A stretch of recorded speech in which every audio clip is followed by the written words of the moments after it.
冬の運転心配ね。あれは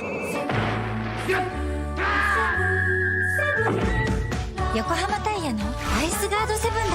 滑りやすい凍った道でもちゃんと曲がる、ちゃんと止まる、高い安全性能を発揮。アイスカートセブンにしよう。セブンセブンセブン。やる横浜やる。革新のカーボンベゼル。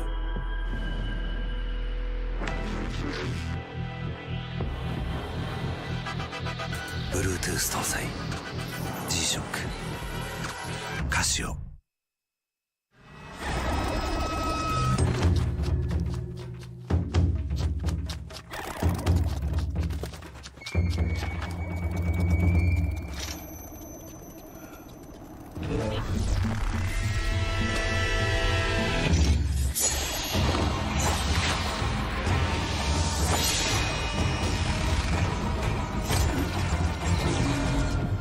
Made in Japan. Breed. What's up, guys? It's Frederick Ospo, and I use RSR suspension on all my drift cars. I love RSR. Iyo RSR Ichiban.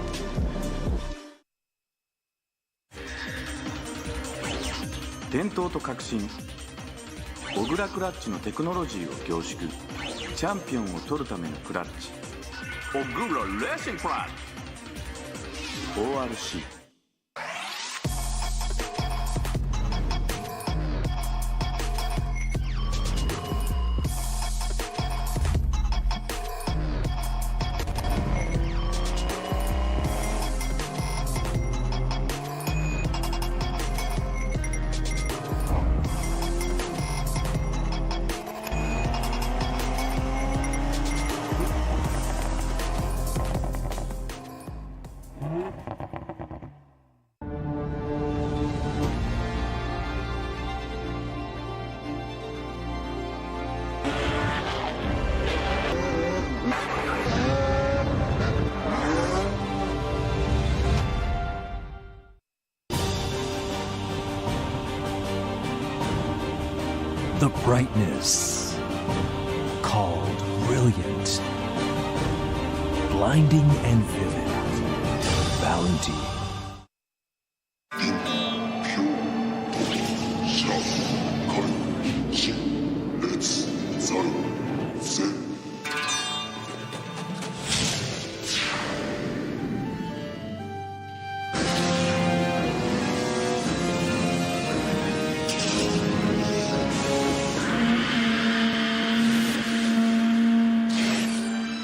Ultimate lubricant.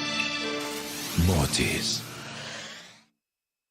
冬の運転心配ね。あれは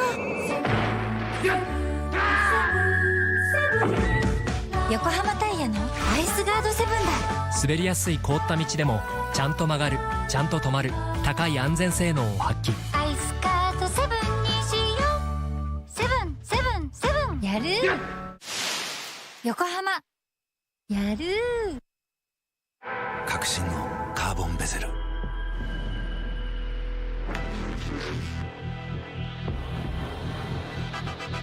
Bluetooth 搭載 G-SHOCK カシオ。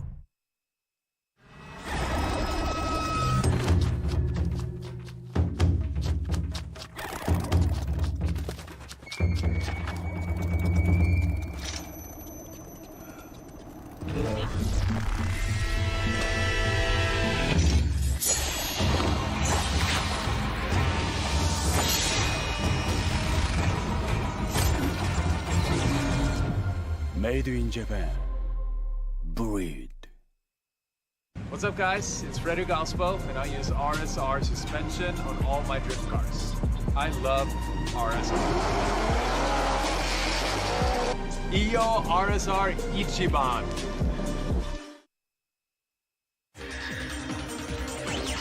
伝統と革新、小倉クラッチのテクノロジーを凝縮。チャンピオンを取るためのクラッチ、小倉レーシングクラッチ ORC。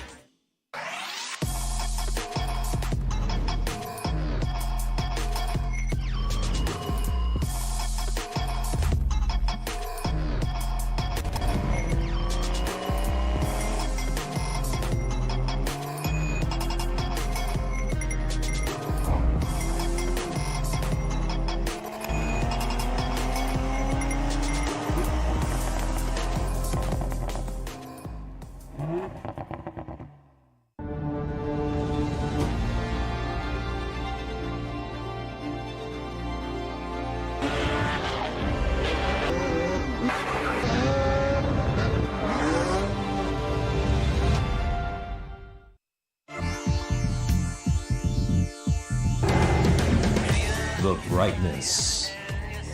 Called brilliant, blinding and vivid. Valenti.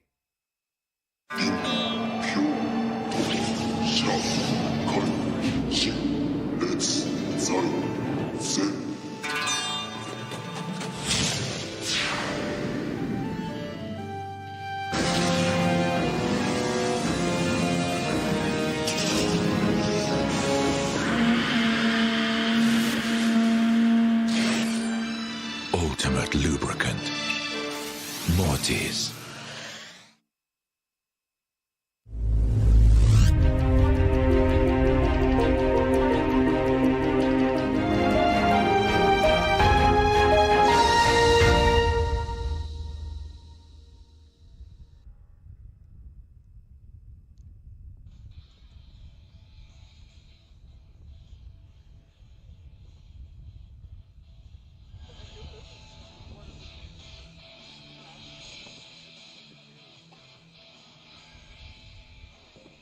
Welcome, ladies and gentlemen, to the main event of Round 6 of the G-Shock Presents Formula Drift Japan 2021 series here at Fuji International Speedway in the Shizuoka Prefecture.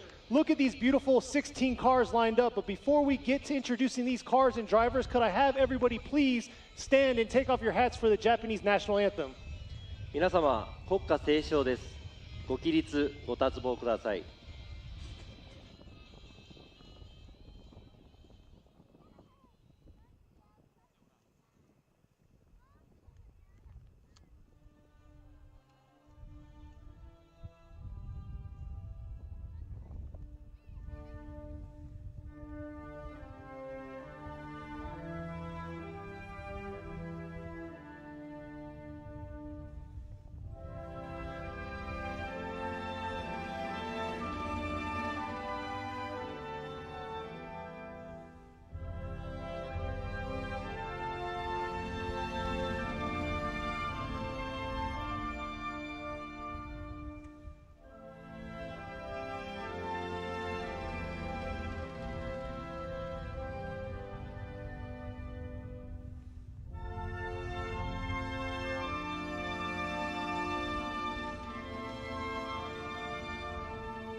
皆様ありがとうございます。 Thank you, ladies and gentlemen. So yeah, here we are at the finals for the top 16 battles to get podium. Here we are. We have all the drivers lined up, ready to go to get introduced.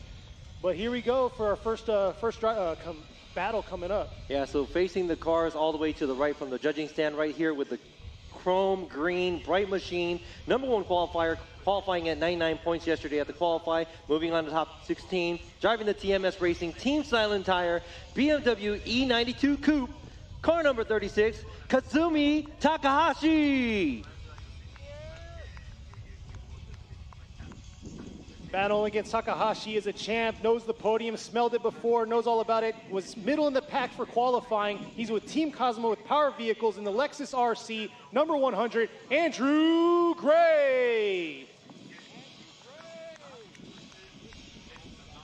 She's here with the brand new build and made it all the way to the top 16. The first time to be here, introduced the only female driver in Formula Drift Japan. She is driving the Heyman TM Labo GZX 100 Mark II, brand new bright pink, car number 168, Masayo Minoa. Going against Minoa, number 99, coming all the way from Hiroshima Toyota, Team Droopy, AE85, Kazuya Matsukawa. And the next driver qualifying at 4th yesterday, driving the similar car from Matsukawa here, all the way from Hiroshima, Toyota Team Droopy, driving the ZN686, car number 33, Junya Ishikawa. The competitor against him, he suffered some extreme damage at Okayama, but was able to get his car squared away and ready to go with Team Kazuma and Power Vehicles in the S15, number 56, Naoto Suenaga. Now this is the veteran. He is also in the points chase, trying to land the second place in the championship, driving the Heyman TM Labo Silent Tire JZX 90 Mark II. He is a veteran. Car number 90, Shinji Minoa. Going against Shinji in the JZX 100 Chaser with the West Auto with good ride, number 73, Ikuo Saito. He's young, he's hungry. He already got podium at Sugo when he debuted this car and missed a few rounds, but he is back with the Team Orange Junior JZX 100 Chaser, 21 years young, Kanta Yanaguida. This car might say it all. It's a fan favorite with the car guy racing in a Supra. Yes, a Supra, number 125, Yoshichika Tamagawa.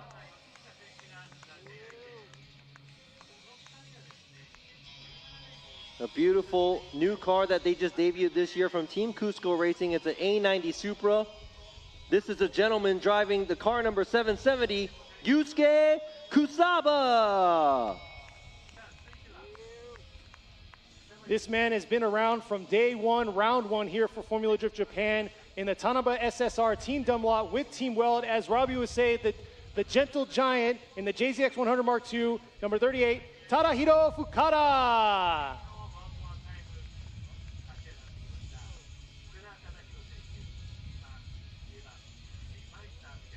All right, coming from Nagano, driving the Zeknova Japan and Superstar channel, JZX 100 Mark II.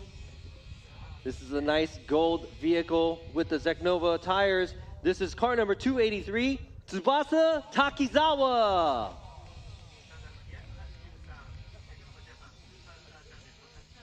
Going against him is a young buck himself right here. Probably it is the youngest competitor today with Car Guy Racing in the 180SX, number 408, Shoyu Saito.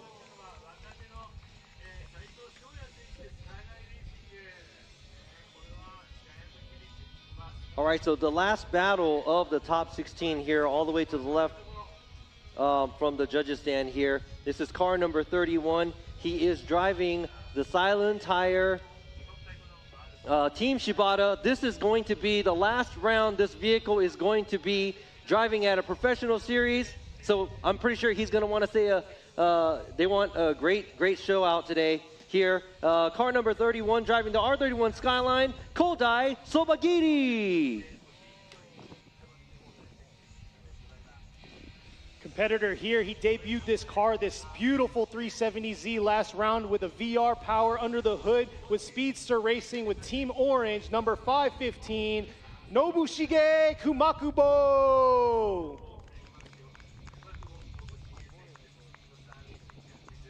All right, so we already know who the champion is for the 2021, but everybody's gunning for the second place, third place. But it's crazy that the champion and the second place, the runner-up for the season, is already knocked out at top 32.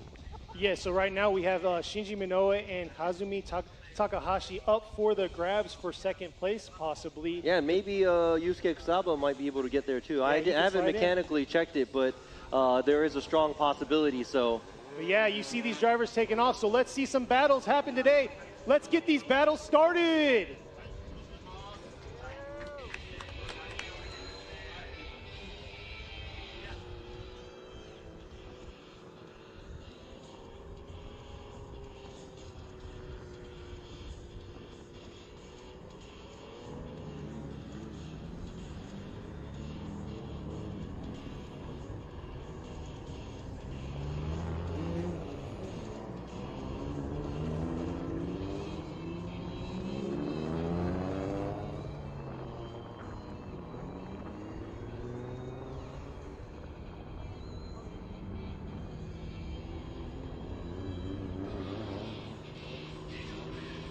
All right, so here we are. We are watching the 16 cars drive away to get back to the pits. Yeah, so can't complain. Such beautiful weather here this Saturday afternoon in the in the Shizuoka Prefecture. I was about to yeah. say Shiga Prefecture. Shiga Prefecture. No, that's a different round. But yeah, we're here at the finals. Man, I would love for all the finals for the series be here from now on. Yeah, I really like how the weather is. Yeah, 2019 they had it here. Obviously last year we didn't have it here at Fuji International Speedway due to the Olympics, but this year we hosted it. But 2 years ago in 2019 we suffered a little bit of a typhoon we had to battle. So it was a rain, torrential downpour, that kind of situation. And that was what, round 3 or 2 of that year. So yeah, it'd be nice to close out, because look at that. Look at the picturesque background we had. Dude, this is beautiful. Like, this is absolutely something to just sit here and watch and drink some coffee or drink beer too. It's like a relaxing moment for us. This is the calm before the storm, because we're going to see a lot of smoke being kicked up by these cars. It's going to be very interesting to see who is going to come on top, because the guy who came on top the last time we had an event at Fuji was the champ Yamashita.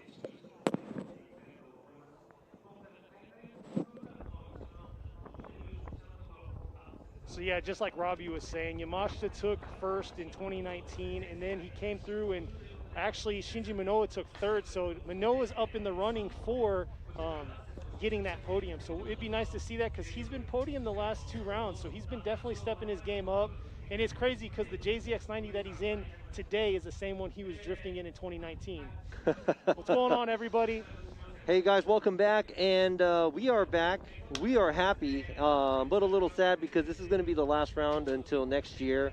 The Formula Drift USA, the finals was at Irwindale. The champion was Frederick Osbo. Congratulations to him. Now we know that the champion here in FD Japan is Koichi Yamashita with the team weld, but he got knocked out of top 32. He did. Shoyu Saito knocked him out, which is surprising. He's the youngest competitor out here in Formula Drift Japan. So to see him come out and knock that experience. Oh, he actually, or actually no, we have Mori that's older than Yamashita, but Yamashita is like 53, 54. So yeah, it's maybe he came over and said, you know what, some of us young guys are going to have to come over and take over. So that's going to be interesting to see in the near future too. But yes, this is going to be the last round for the Formula Drift Japan season, and we also have 2 more Formula Drift Japan J2 rounds, which is like the prospect rounds of FD Japan. The feeder series into Formula Drift Japan. So yeah, we have Suzuka on the Thanksgiving weekend. So I think the 27th is that weekend, and then we also have in December we have Nico Circuit. So exactly. Check those out on the live stream whenever they pop up. Man, the Nico one's going to be super cool. But let's take a quick break, and we'll be right back.「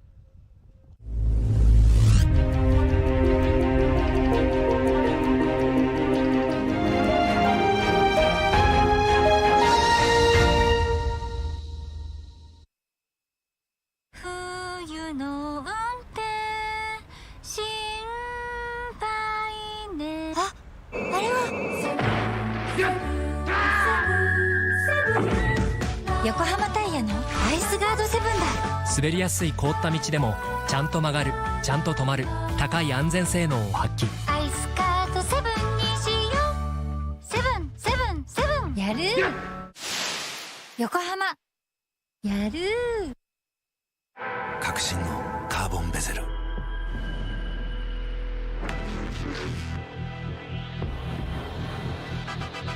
Bluetooth 搭載 G-SHOCK カシオ。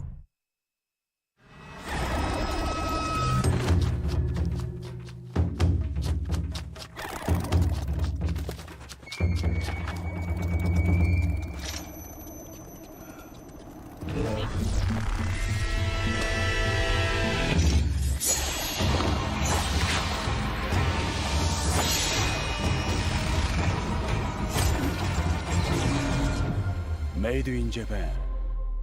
Breed. What's up, guys? It's Frederick Osbo, and I use RSR suspension on all my drift cars. I love RSR. Iyo RSR Ichiban.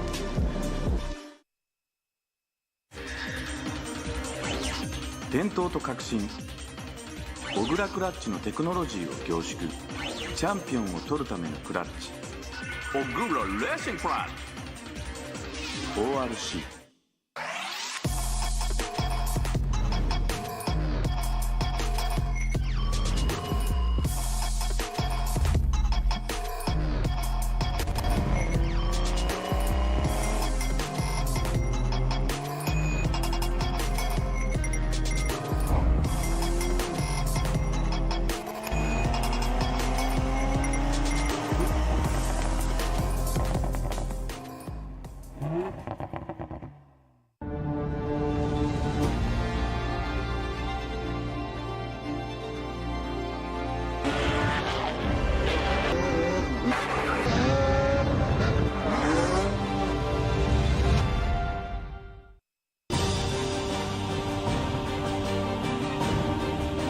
The brightness called brilliant, blinding and vivid, Valentine.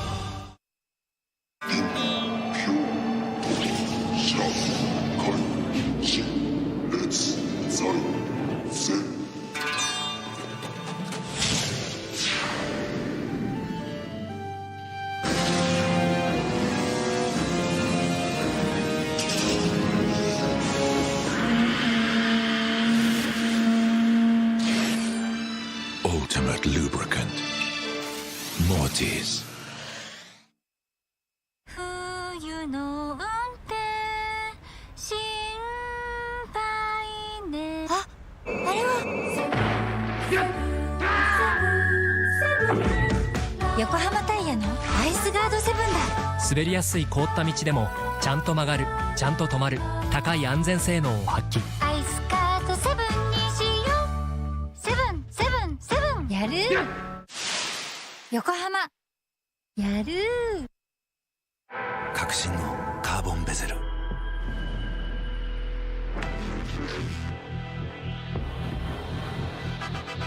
Bluetooth 搭載 G-SHOCK カシオ。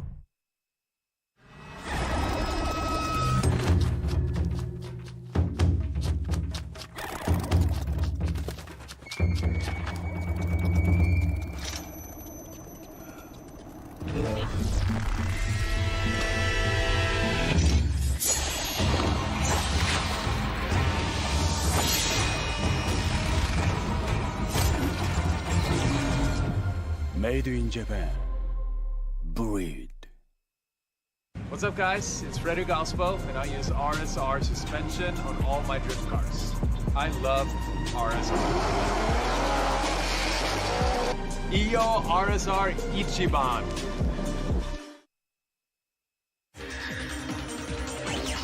伝統と革新、小倉クラッチのテクノロジーを凝縮、チャンピオンを取るためのクラッチ、小倉レーシングクラッチ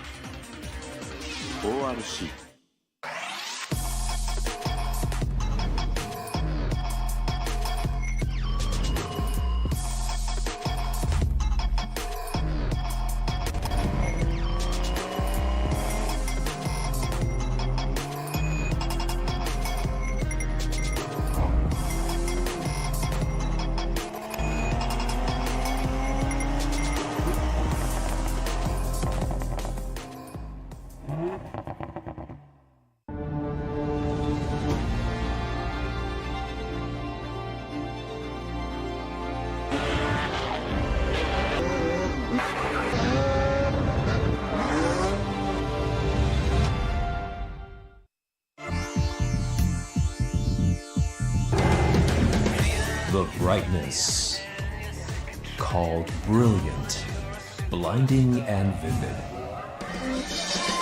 Valentine.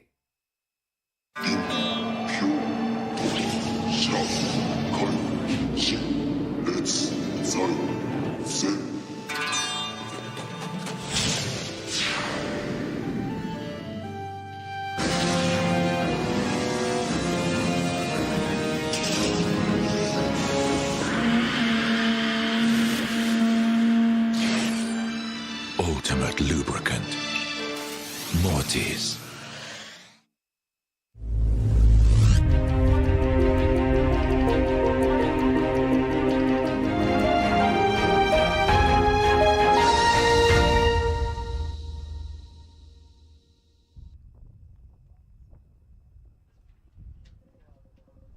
All right, welcome back, guys.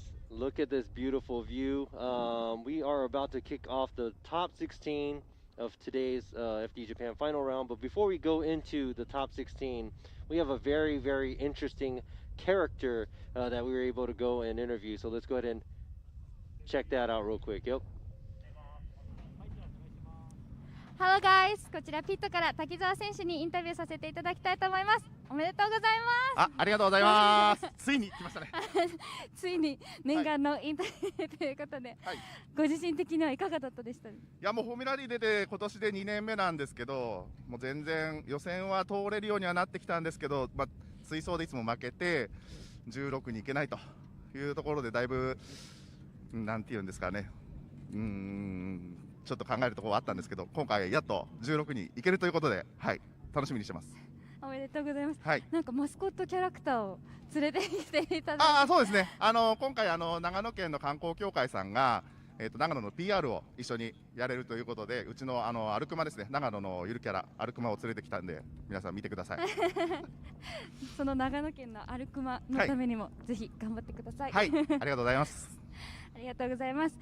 He won this race and he is second year to try this race and he couldn't win this race, but this time he finally moved on top 16, so he was so glad. And this time the mascot character Arukuma is coming because PL from Nagano, so he wanted to express that character. So actually we took pictures with that character and that was so cute, so please check it out. Thank you.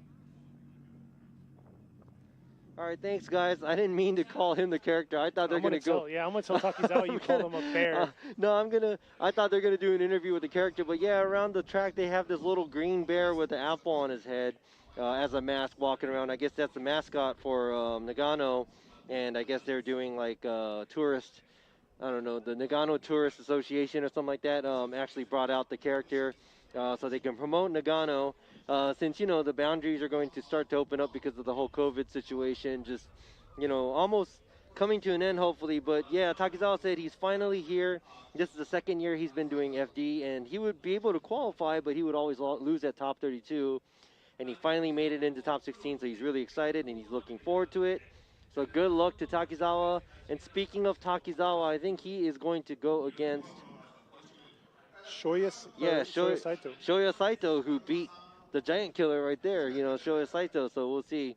Yeah, we'll see how that goes. And like you said, Takizawa also, Masayo Minoa also, she finally broke her streak of not being able to make it to top 16, and here she is in top 16. So we got a few competitors that stepped their game up here finally in round 6, the final round of Formula Drift Japan. Yeah, and it's never too late to step it up because every round, you know, if you're going to take the round one by one, you know, round by round. It's all about improvement. Exactly, and, you know, progression is always needed. And this is what I'm seeing right now is progression. We have spectators. Once again, this is what our third round so far this season. The first 3 rounds we didn't have spectators, so we have some spectators out. This is probably our largest show in 2 years because obviously last year COVID kind of put us in that restriction of not being able to have spectators, also not being able to get our US guys out here, you know, giving me, I guess, an experience of a lifetime being able to talk on here and talk about what's going on in Formula Drift Japan.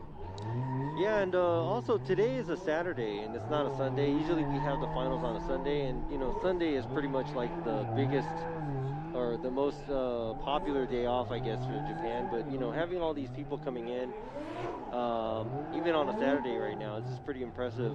I'm just really happy to be able to do it in this environment. Yep. And we made it all the way here until the finals. And you know, last year because of COVID, we had to cancel the finals, which really sucked. But we weren't able to do that. We were able to do all 6 rounds here for Formula Drift Japan. Yeah, all 6, not here, but here in Japan. Yes, we got all 6 rounds put in the books. But yeah, a little bit of if you didn't watch top 32, so our judges are going to be Ravi Nishida, Brian Lontaine, which he's judging from afar in the States, and then you also got Yoichi Mamura. And right there you could see. That's the gentle giant. He's the tallest FD Japan driver, and also has been here since day 1. He joined FD Japan from day 1, and he's still doing it. This is like the 7th year, I believe, that we're in for FD Japan. And yeah, he's the only guy that's been here since day 1. So good luck to Fukada. Yeah. They were looking at his car. Hopefully everything's fine. I know you had turbine issues. No, they just saw the camera facing. They're like, yo, make it look like they're doing something. Yeah, exactly. But hey, looks like our first battle is lined up in these 2 cars right here. These are the cars to see, to battle it out. High power, high horsepower, insane drivers, ready to show out. I'm getting excited because this is the #1 qualifier, Kazumi Takahashi. He is a very experienced driver, but on top of that, he is going against the 4-time champion, Andrew Gray. He had troubles, that's why he ended up being where he's at now, but his car looks like it's all squared away, so I know he's going to give Takahashi everything he's got. Exactly, like he was saying, troubles. So in qualifying, he had troubles with his diff. They got the quick change swapped out. And here he is. Here we go. Got to the top 32. And here he is in the chase position against Takizawa. Takahashi, sorry. Takahashi coming into the 3-2-1. Here he is, look at that. Look at that battle right there coming through outer zone 2. Beautiful job. And here is Andrew Gray closing in that gap right there. Gray coming in. Takahashi pushing all the way through to the finish, but looks like in outer zone 3, he missed a little bit of that back end of outer zone 3. Yeah, I'm going to have to say that Takahashi's lead run wasn't as impressive as it was for the like what he did for qualify. Yeah. I mean, Takahashi did a 99-point run. If he could have just closed in on those outer zones, it would have been so much better. But here you go, right here on the replay, you could see Gray trying to mimic everything he can. Yeah, so Takahashi kind of takes it a little bit wide on the inside clip and also doesn't get as close as possible on his rear end, the right rear end, to the outside zone 3. Let's go ahead and check out how close Andrew Gray was chasing down Takahashi from the drone view. And it looked like Gray was shallowing up a little bit. Yeah, so Gray kind of missed outside zone 1 to play catch up. But right here, yes, so he didn't lose any ground. I thought he was a lot shallower than he was, but he actually is carrying some angle going through outside zone 3, trying to mimic what Takahashi is doing. So really, really excited to see what's going to happen after they swap places, where Andrew Gray is going to be leading and Takahashi is going to be giving chase.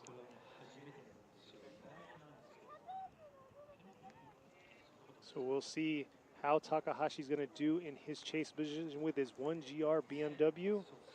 Yeah, look at these two super beautiful cars. Look at the RC. Yeah. Super nice Lexus RC and this very beautiful E92 BMW.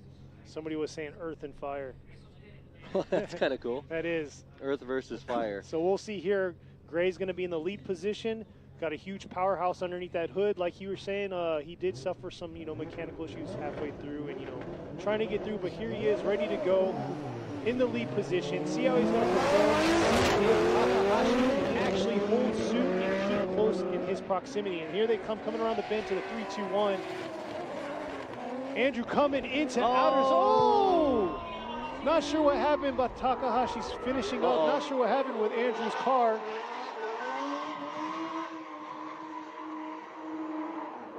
Was not expecting that at all. Yeah, so I don't know if that was like an understeer. Something happened to Andrew Gray's car mechanically again, maybe? Ooh. Definitely not the way he wants to end his season right there. Let's check out this replay right here.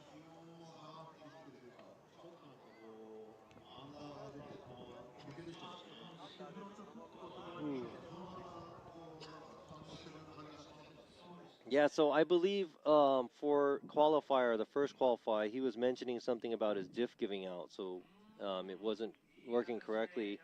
And maybe something similar to that is happening to this, his situation right now. I'm not sure, but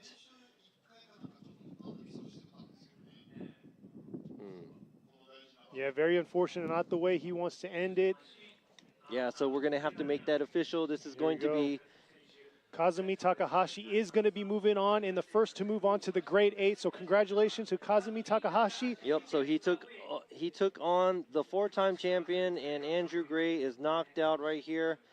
But it doesn't look like he had a great season, or he didn't have a season that he was probably looking forward to. Yeah. Hopefully he comes back next year with all the bugs and everything sorted out in his car, because he seems like he's been having a few mechanical issues. Yeah, between mechanical and then he missed one of the rounds, so that definitely put him in a tight bind on the points race. So yeah, and that was from the whole COVID situation, because I think he came in close contact with somebody who got COVID or something too. Yeah, so they had to quarantine him. That was right around our second round, I think. All right, so who's gonna join Takahashi at the grade 8? Is it gonna be car number 99 Matsukawa or car number 168 Minoa, which is the first time she made it into top 16 in a brand new, beautiful pink and black JZX 100 build. We shall see here. Minoa is going to be in the lead while Matsukawa is going to be in the chase position here. So like Robbie was saying, Masayo Minoa's got this brand new build. She was driving a Chaser JZX100. Nice power build, 3.1 liter 2J underneath. Here they go, coming into 3-2-1. And here's Masayo. Look at that right there. That's what she's been doing all weekend, hitting all of outer zone 1. And nice transition into outer zone 2. But look at Matsukawa right there, trying to close that proximity from the inside zone. Look at her, she's pushing. She's pulling a little away, yeah. Her line got a little smaller towards the end, but after the end clip, looks like Matsukawa adjusted his speed, and she did start to pull away from him. Man, that outer zone 1 and 2 was picture perfect. Yeah, and I would have to say, she has probably one of the more beautiful lines out of all the drivers. Because look at that, she fills outside zone 1 right on the line, fills outside zone 2 from beginning to the end, hits the inside clip, doesn't make it all the way out to the outside zone 3, but a lot of these guys come in way too fast, and they end up washing out a little bit too much more at the outside zone 2, which makes them not able to get closer to the inside clip. But she does it perfectly. Yep, and there you go, the Heyman flag flying in the wind right there. So there is Minoa, Shinji Minoa. He is spotting and running the team and wrenching and driving. So that's a pretty busy guy right there. And I'm pretty sure he is talking to his wife and their son, Hiroya He's right Minoa, here. which is over here spotting for them as well. And Matsukawa driving the little Corolla that can, the AE85 Corolla. So yeah, it's pretty cool. You have both Heyman TM Labo cars in top 16, along with both Hiroshima tires, Team Droopy. Yeah, the Team Droopy cars are both in too. So I'm pretty sure both of the teams are really happy with the results they are, and I'm pretty sure they are all gunning to go for the Carbon Trophy, which they will get at the finishing top 3 at this round. And I know the championship is already pretty much solidified. That first place is Yamashita, which is not here because he was knocked out at top 32. He was the winner of the Fuji round 2 years ago. And now we are looking at Masayo Minoa, who just did a great job on her lead run, and Matsukawa not giving her too much space either, giving her chase. Falling behind a little bit at the end clip and taking a slightly wider line than her, but did a good job chasing the lead car. So now we're going to switch places. Matsukawa is going to be leading Minoa, and she will be giving chase. Let's see how close she can get to Matsukawa and how good of a line Matsukawa could run. That's going to be the biggest challenge for her, is closing that proximity to Matsukawa. Matsukawa's a very aggressive driver. He likes to hit his line right, but it's a matter of how is she going to do it. Her last run, she kind of left a little bit of a gap in that proximity. So let's see how she's going to do here in her run with Matsukawa. Matsukawa initiating in that 2-cone region, coming into that outer zone 1, and here they come into this transition to outer zone 2. And look at that. Let's see if she can hold it all the way through to outer zone 3. Matsukawa pulling away a little bit just like she did. And not sure if she got lost or what, but definitely closed her proximity a little bit better than she did on her last top 32 run. Wow, and I have to say Matsukawa's lead run is getting better and better each round because he made it all the way out to the outside zone right here. And it looks like Minoa could not make it out to the outside zone. Ran a tighter line to gain proximity, but it looks like she dove in a little bit too much at outside zone 2, ending up having a little wonky situation going behind Matsukawa. So let's go ahead and check that out from the top. Get the bird's eye view here. So leading is Matsukawa, chasing is Minoa. Minoa comes in from the inside, and it looks like she doesn't make it all the way out. And right here, they do a transition together, but she leaves outside zone 2 a little bit too early and shallows up at the inside clip. And it looks like she gets back on track. Chasing down Matsukawa at outside zone 3. So there you go. There's their son right there. Hito. Man, their heart must be pounding. I'd be like super nervous if any of my family member was doing this. Yeah. Here we go. Yoichi Mamura is going to go left with Matsukawa. Ryan Lantain going to go left with Matsukawa. And Robbie Nishida left with Matsukawa. So Kazuya Matsukawa gets the win, and we'll be moving on to the grade 8 going against Takahashi. Congratulations to Matsukawa, but hey, great job to Minoa. First time being in top 16, and she did not, how can I say, she was not an easy one to beat, and I'm pretty sure Matsukawa could tell you that because, I mean, she made it up this far, and her tandem, her lead runs, I mean, it was great. Yeah, for sure. Definitely way to debut a car for her. So hopefully next year we'll see more out of that car and more podiums out of her, or anything possible. But here we are. We got our next tandem battle lined up. It's going to be Junya Ishikawa going against Naoto Suenaga. All right, so this is the second driver, and the other driver from Team Droopy, his other driver, Matsukawa, just made it into the grade 8, so I'm pretty sure that Ishikawa wants to make it into there as well. But he is going against very, very experienced tandem driver, Suenaga, right here in a beast of a car of Kazama Auto Service. Let's see what's going to happen here. Coming up to outer zone 1 right there. Ishikawa not quite all the way out to outer zone 1, but there you go. Suenaga right there, closing that proximity in the inside clip, riding it all the way out to that outer zone 3. And man, this is a really good tandem battle. Oh, that was a good job. It looks like Suenaga did, or Ishikawa didn't fill outside zone 1, but Suenaga basically placed himself really well where he can make a transition and suck right up to Ishikawa at the outside zone 2. Let's go ahead and check this out. He tries to mimic his line, but right here, he comes out of the smoke and boom, he is now getting super close to Ishikawa.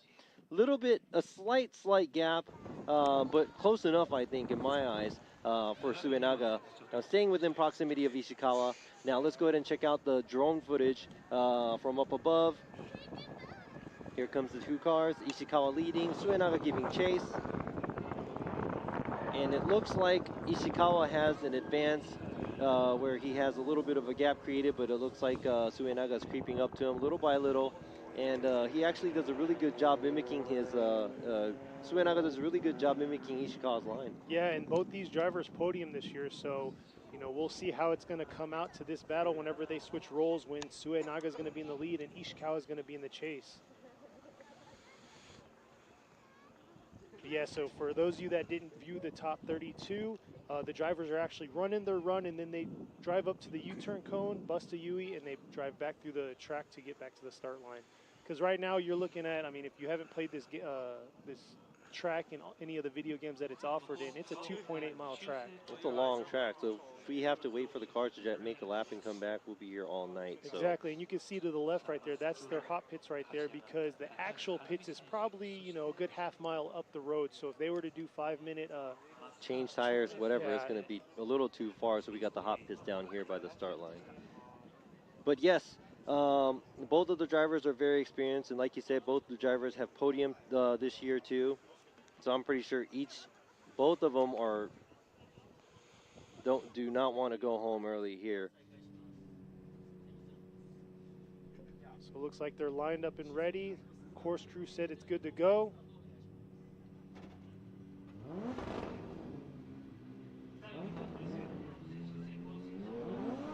Here they are. Suenaga's going to be in the lead. Ishikawa's in the chase. This is their second run against one another. Here they are coming around the bend into the 3-2-1 cone. Rip it up to outer zone 1, and here's Suenaga. Look at that job. Nice. What a beautiful job into outer zone 1. Nice transition by both Ishikawa and Suenaga. It looks like Suenaga is pulling away from Ishikawa. And Ishikawa definitely might have taken too much out of outer zone 2, coming to that inside clip and washing out a little bit. Man, if he could have pulled that off, that would have been beautiful, because the way he just creeped up right to Suenaga at the outside zone 2 was very beautiful. But he did throw himself out, went way offline. But let's go ahead and check this out. Suenaga is doing a great job leading, filling the outside zone, making a transition very quick. But right there, that's a huge mistake by Ishikawa. He washes himself out because pretty much he makes a really, really hard flick behind Suenaga. And Suenaga had the grip to go back into the inside clip, but it looks like Ishikawa flicked it as hard as Suenaga did, but that just kind of washed him out. Let's go ahead and check this out from the top. Here's a hard flick by both. Boom. Oh, well, it got pixelated for, And you can see how Ishikawa kind of washed out and went a little bit too, took too much of outer zone 2. Yeah, there's a view looking in right there. So that's our view to outer zone 1 and outer zone 2, that inside clip. You can see us right above the Waco's sign. Can't complain, beautiful weather. This is probably the best weather we've had all season. So glad to see this closing us off here with a beautiful backdrop of Fuji. Yoichi Miura is going to go one more time. Ryan Lontane's going to go left to Suenaga, and Robbie Nishida is going to go left with Suenaga. So Naoto Suenaga gets the win, is moving on to the Great 8. It is, I think, the major part. The reason why I went with Suenaga is because the mistake that Ishikawa made. They both did make a mistake, but at the same time, it looks like Suenaga's was a lot smaller, and he was still being able to stay on the same line and get right back at it on the inside. But I think Ishikawa's big mistake when he was behind is he went a little bit too wide, and he lost proximity there too. So so we went with Suenaga. But I do understand why. That was a really close call for me too, because I could have went one more time, and I was even thinking about that as well. But this time I went with Suenaga, and so did Lontaine. So Suenaga is going to be moving on. So next up at the line, we have our last battle on the left side of our bracket. It's going to be Ikuo Saito going against Kazumi. Shinji Minoa, my apologies. Minoa in the lead with Saito in the chase. Here they are coming into outer zone 1. Minoa doing a beautiful job hitting outer zone 1, transitioning over to outer zone 2. Beautiful job by Minoa, stepping his game up here in the top 16 battle. And I don't know where Saito went throughout that course, but sounds like his car is not performing like he wants it to. Leaving that outer zone 1, I heard a little rumble through his car, so not sure what happened there. Yeah, I would have to say that was probably one of the better runs that I saw Minoa leading. It was really dynamic. He was throwing a good amount of angle. Look at how much angle he has at outside zone 1, then boom. Nice transition right at where he's supposed to be. Could have been a little bit earlier so he could get closer to the outside or inside clip 1. And he had a little bit of space to outside zone 3, but it was good enough. That was a very clean lead run by Shinji Minoa.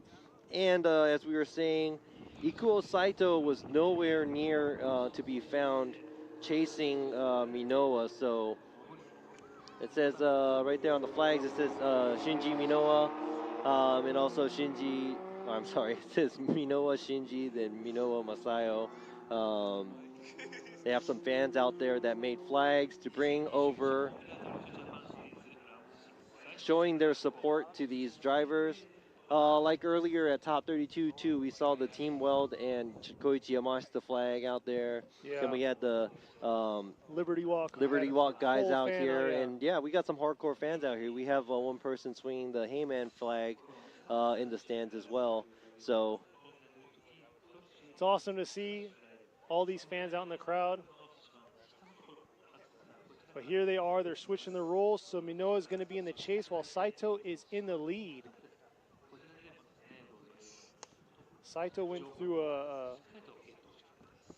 he went through one more time battle in his top 32, so we'll see how he's going to perform in the lead position here. Definitely struggled in that chase, but anything can happen. We'll see how Minoa does in his chase spot.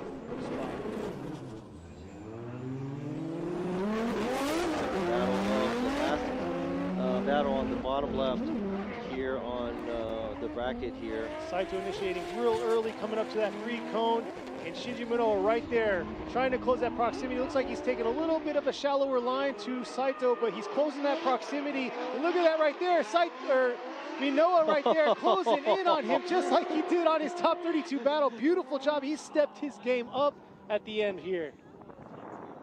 It was not clean, but it got close, so it was kind of exciting. That's the second time he's done that. Yeah, I think if you see it from the drone's view, I'm pretty sure that he had to avoid contact by going in. So it's probably not clean, but I like the way the proximity was, because now we're comparing lead to lead, chase to chase. Saito's doing a good job on his lead run as well. but he was nowhere to be found when he was chasing Minoa. And now when Minoa was leading, he did a great job on the lead too. Here's and here the when right he's here. chasing Saito, he was giving him no kind of space for proximity. Let's go ahead and there's a little bit of waver there at the outside zone 1 area right there. But it wasn't a straightening, very sloppy from the chase car. But right there, he got super close and he didn't correct. I thought he almost straightened out, but he actually kept his angle, had to run a smaller line to avoid any contact too. So that was pretty impressive. And that's what we want to see is close battles, but cleaner. That's the thing, though, with Shinji Minoa, his JZX 90 Mark II. That was actually what he competed with 2 years ago. There you go. Yoichi Mura going to go with Minoa. Ryan Lontaine and Robbie are all going to go Shinji Minoa to the right. Shinji Minoa gets the win. The final battle on the left side of the bracket for the Grade 8. All right, so now I don't know the calculations on the points right now because I don't know if Minoa is getting close. Because Minoa is in third right now. He was in third yesterday. He's 22 points away. That was yesterday before qualifying. So after qualifying points kicked in and everything, it probably adjusted a little bit more. But yeah, I'm not that smart to do all that. I know. You know, this dumb Robbie don't know anything. We're just doing 1, 2, I'm pretty 3. good at math, though. I am. I really am. What's 1 Just plus let you- 1? What? Yeah. Put him on the spot. Hey, this right here is going to be a battle to watch. Yes, don't miss this. If you got to use the this- bathroom or get a snack, wait. Yeah, this driver right here, you know, young buck right here, been doing phenomenal things in this vehicle. Podiumed in this vehicle, first time bringing it out. You got number 57, Kanta Yanaguida, driving the JZX 100 Chaser. But he's going against in this very experienced, very developed in this JZA 80 Supra, which a lot of y'all, yes, it is a Supra, and he's out here drifting, and here they come, run around the bend. Look at that beautiful job. Look at that reflection off the sun coming through. Beautiful job, beautiful lead run, but look at that, Tamagawa. Tamagawa is on his door. That right there is a tandem battle right there, guys. That was called awesome lead and awesome chase, and the awesome chase only happens from an awesome lead. But Tamagawa did not give him any space. He said, hey, you're 21 years old, I'm older than you, this is what I could do, let me show you what I got. Boom, and he did it. Very impressive. But for a chase driver, you have to trust the lead car to get that close. And that lead, I mean, Yanaguida, 21 years old, out here just ripping that car. Ooh, you know what's going to happen? This is like his third round driving it. Yeah, you know what's going to happen? The Yanaguida is going to be like, all right. You want to be on my door like that? Like, all right, let's go. I know your car may cost more than my car, but I mean 100s are pretty expensive these days. But you know, still not like a Supra. Yeah, he's going to be like, all right, let's go. So we'll see here. Checking out the chat right now. We got a few talking about the battles, but yes, this is the last top 16 battle of the year for Formula Drift Japan. This wraps it up here. Right now, we already have our champ for the season. It's going to be Koichi Yamashita. He's well in the 400s in the points race. He was about 100 and some change over everybody else. So even if and then the second place not qualifier standings points lead right now is Tetsuya Hibina. He got knocked out. So it's going to come up to Shinji Minoa if he's going to step up and get his points up to get past him to get second place, or is it going to be Takahashi moving into that second spot? But it also leaves space for Yusuke Kusaba because he's sitting at third, but he's sitting at the low 200s. So he definitely has to, you know, get close to podium to solidify a spot in the top 3. Like you said, we don't know the exact standings. We don't have a live computer in front of us. We're just going off of numbers that we have from previously. Yeah, no, we should have added it up and did our homework before we came here, but we're horrible commentators, so we didn't. Well, I'm a fill-in, so. We didn't do that. I didn't even think about that because it was kind of like, all right, the champion, we already know who the champion is. Let's go ahead and see who's going to win the event. But it's very important to know who's going to come in next, second, and third. Here they are coming through. And yes, we're going to be doing the Pro 2, which is the last 2 coming up. But look at this coming into this outer 3, 2, 1 Tamagawa. But look at this. Tamagawa trying to close in. Oh, Yanaguida one Yanaguida thing closing is in right here. Let's see if Yanaguida bailed a little bit on that for Tamagawa to continue on to outer zone 3. I think Yanaguida didn't trust him all the way there coming from the inside zone, inner clip. Yeah, maybe he reacted a little bit because he did catch up a little bit too much. But what I have to go ahead and point out to you is how well Yanaguida chased and the way Tamagawa lead. Right here, Tamagawa doesn't make it out to outside zone 1. He doesn't make it out to outside zone 2. So basically, that's a very shallow line made by Tamagawa. And even if he was doing that, Yanaguida was still giving him good chase. So that might be something to look at. Yeah, I know. That battle, though, Yeah, I just saw Kenny, like, probably wanting to see it one more time right here, I'm not right? going to lie to you. Yes, I understand, you know, Yanaguida, he had an amazing run for his outer zones. He hit all the outer zones very, very beautifully. But, man, Tamagawa definitely threw down a really good chase run.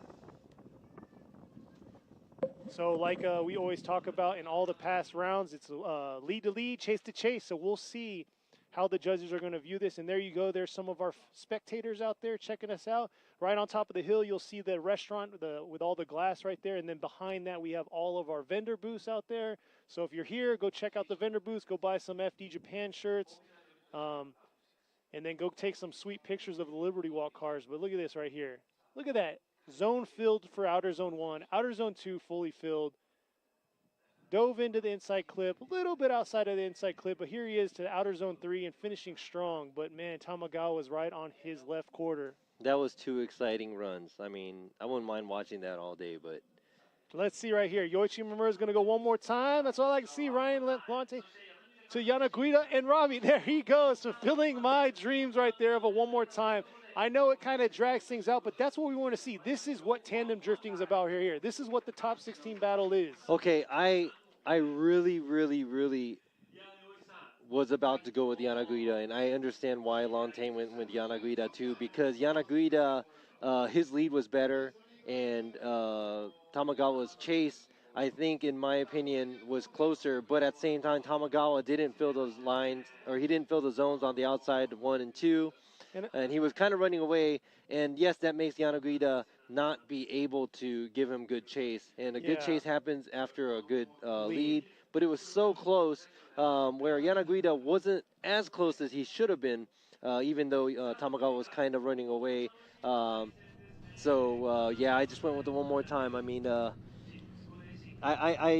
know why Lantain went with Yanaguida too, but I went with the one more time, and so did Yoichi Momura. So we're going to have to see that battle one more time, and I don't even mind. Yeah, we'll be back to that battle, but till then, these two are ready to go. You got Yusuke Kusaba in the A90 Battle for day 1. Kusaba wanted to bring his GR86 out, but he's back here with his A90. He definitely understands this car and can handle it. And look at this. Not quite all the way in those outer zones, but definitely handling that car beautifully than he was earlier on this season. And Fukada right there trying to close that proximity gap that he got created early on in this track. Yeah, so Kusaba looked like he came a little short on line at outside zone 1. Good amount of throttle and good amount of angle throughout the track, but that is one area you don't want to miss because that'll kind of screw you up for the rest of the run. Does an okay job at outside zone 2, but he does run a little wide of a line at inside clip 1, or the inside clip, and that might be because he ran a shallower line on outside zone 1 as well, which kind of throws you off and makes you run a little bit of a weird line through there, going through outside zone 2 to inside clip. So let's go ahead and see what's going to happen when Fukada leads instead of Kusaba. Fukada, Kusaba, kind of sounds the same, huh? It does. Hopefully I don't mess that up. But yeah, so like you were talking about with Kusaba, the big thing that I want to highlight is last round they had to do a full engine transplant from their FDJ2 car to make this thing run, and he's sitting in the 5th position, which was probably a smart move by Team Cusco. Yeah, because I think for the Pro 2, or I'm sorry, FDJ2, the Cusco car, the Cusco A6 that had the 2J taken out of, he made it in the top 16, but he couldn't drive, so he had to pretty much basically throw in the towel because they pulled the motor out and put it into the Supra because they wanted Kusaba to move along and come in as high as he can in rankings. Yeah, and he made it to top FDJ. 16 for the last round, so we'll see what he's going to do here in the chase position against Fukada. And Fukada definitely has been stepping it up this round. He's been throwing some mad angle into outer zone 1 coming from that 3-2-1, so we'll see how he's going to enter into outer zone 1 and see if he can fill all zones. Yeah, because it didn't look like Kusaba did 100% good job on I'll the give you lead this run, though. so. You definitely got to stay tuned because Team Cusco's bringing some heat next year. They got a GRX in, and we're going to see how it performs next year in the Pro Series. But here they are coming in. Kusaba in the chase. Look at that. He's keeping that close proximity early on. Coming into outer zone 1. Look at that right there. Beautiful job in outer zone 1 for Fukada. Fukada swinging it back around. Oh, Kusaba definitely had a hiccup there coming from outer zone 2 to that inside clip, straightening up right there. And that's not what we want to see in that chase position. I know he was trying to close that proximity and keep that close tandem proximity, but you can't sacrifice your drift. Yeah, that was a pretty big, sizable mistake done by Kusaba behind Fukada. And it looked like he was already twitchy from the get-go, and this was right there. He looked like he couldn't keep the rear out. Comes in really shallow. Had to re-initiate after the initiation zone before the outside zone 1. Then the transition. After the transition, it looks like he had no front grip or something. And couldn't rotate the rear over, and it looked like he was coming in straight. Almost T-boning Fukada. But let's go ahead and check out. Right there, he's already struggling right there where Kusaba is struggling, and he couldn't keep the car sideways and couldn't bring the car all the way out to the outside zone 1.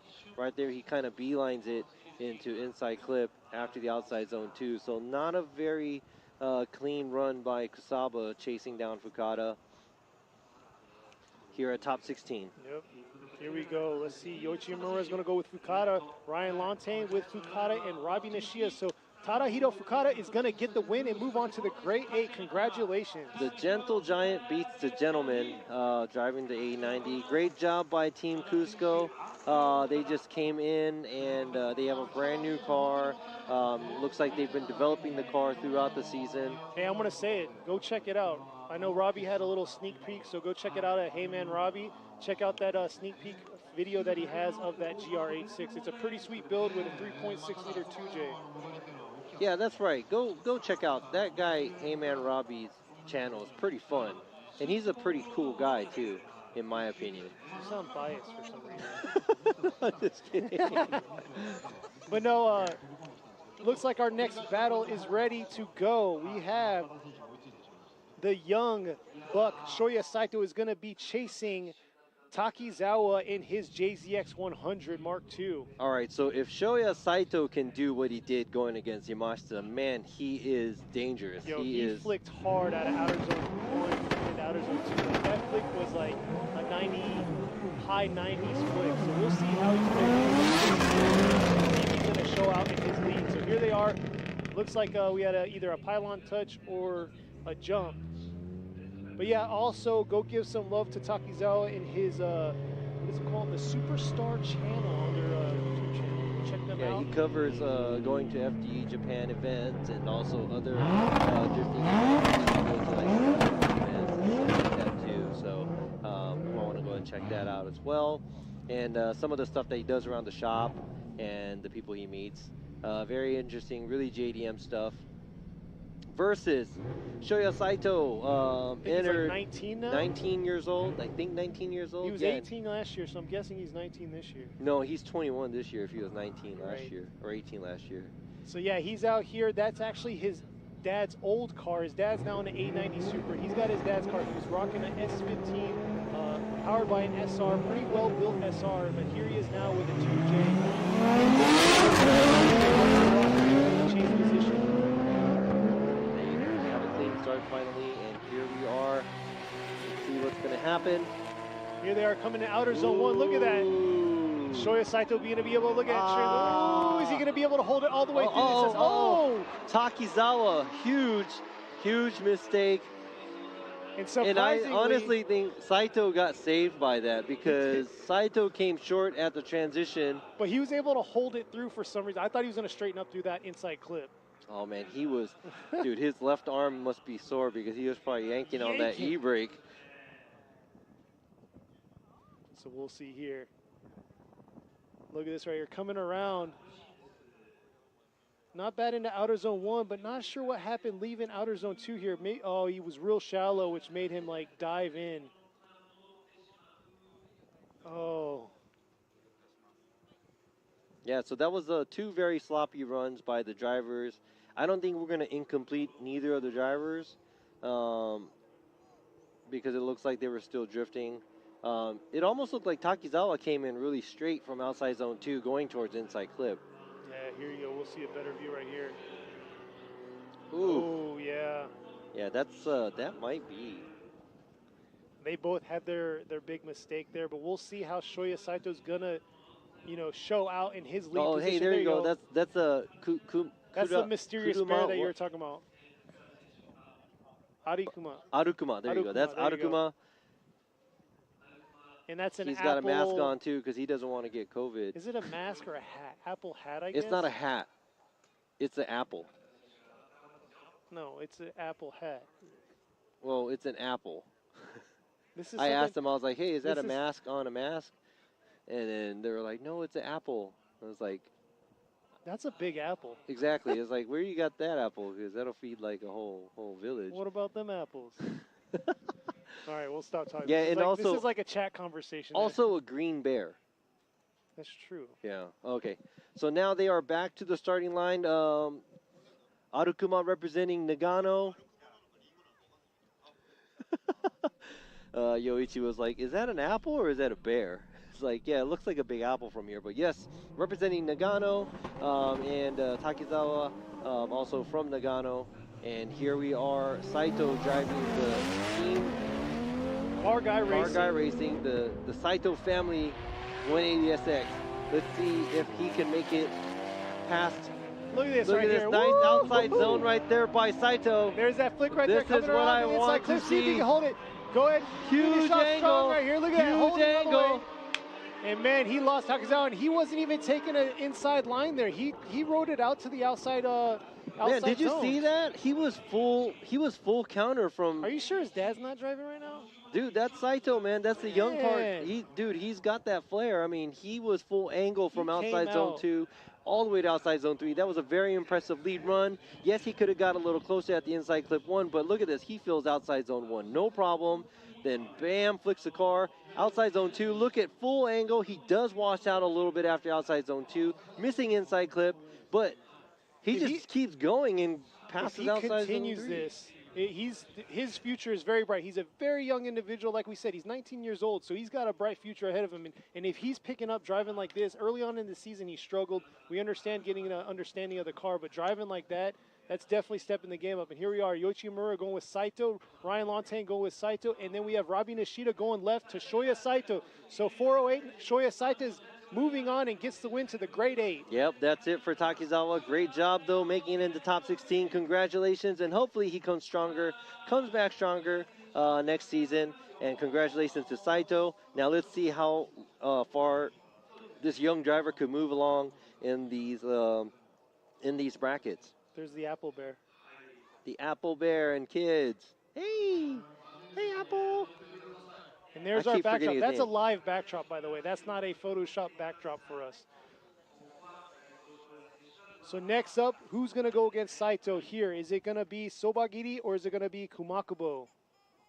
All right, so both are a threat to each other. I'm pretty sure Sobagiri is driving the R31 that is going to be retired after this round.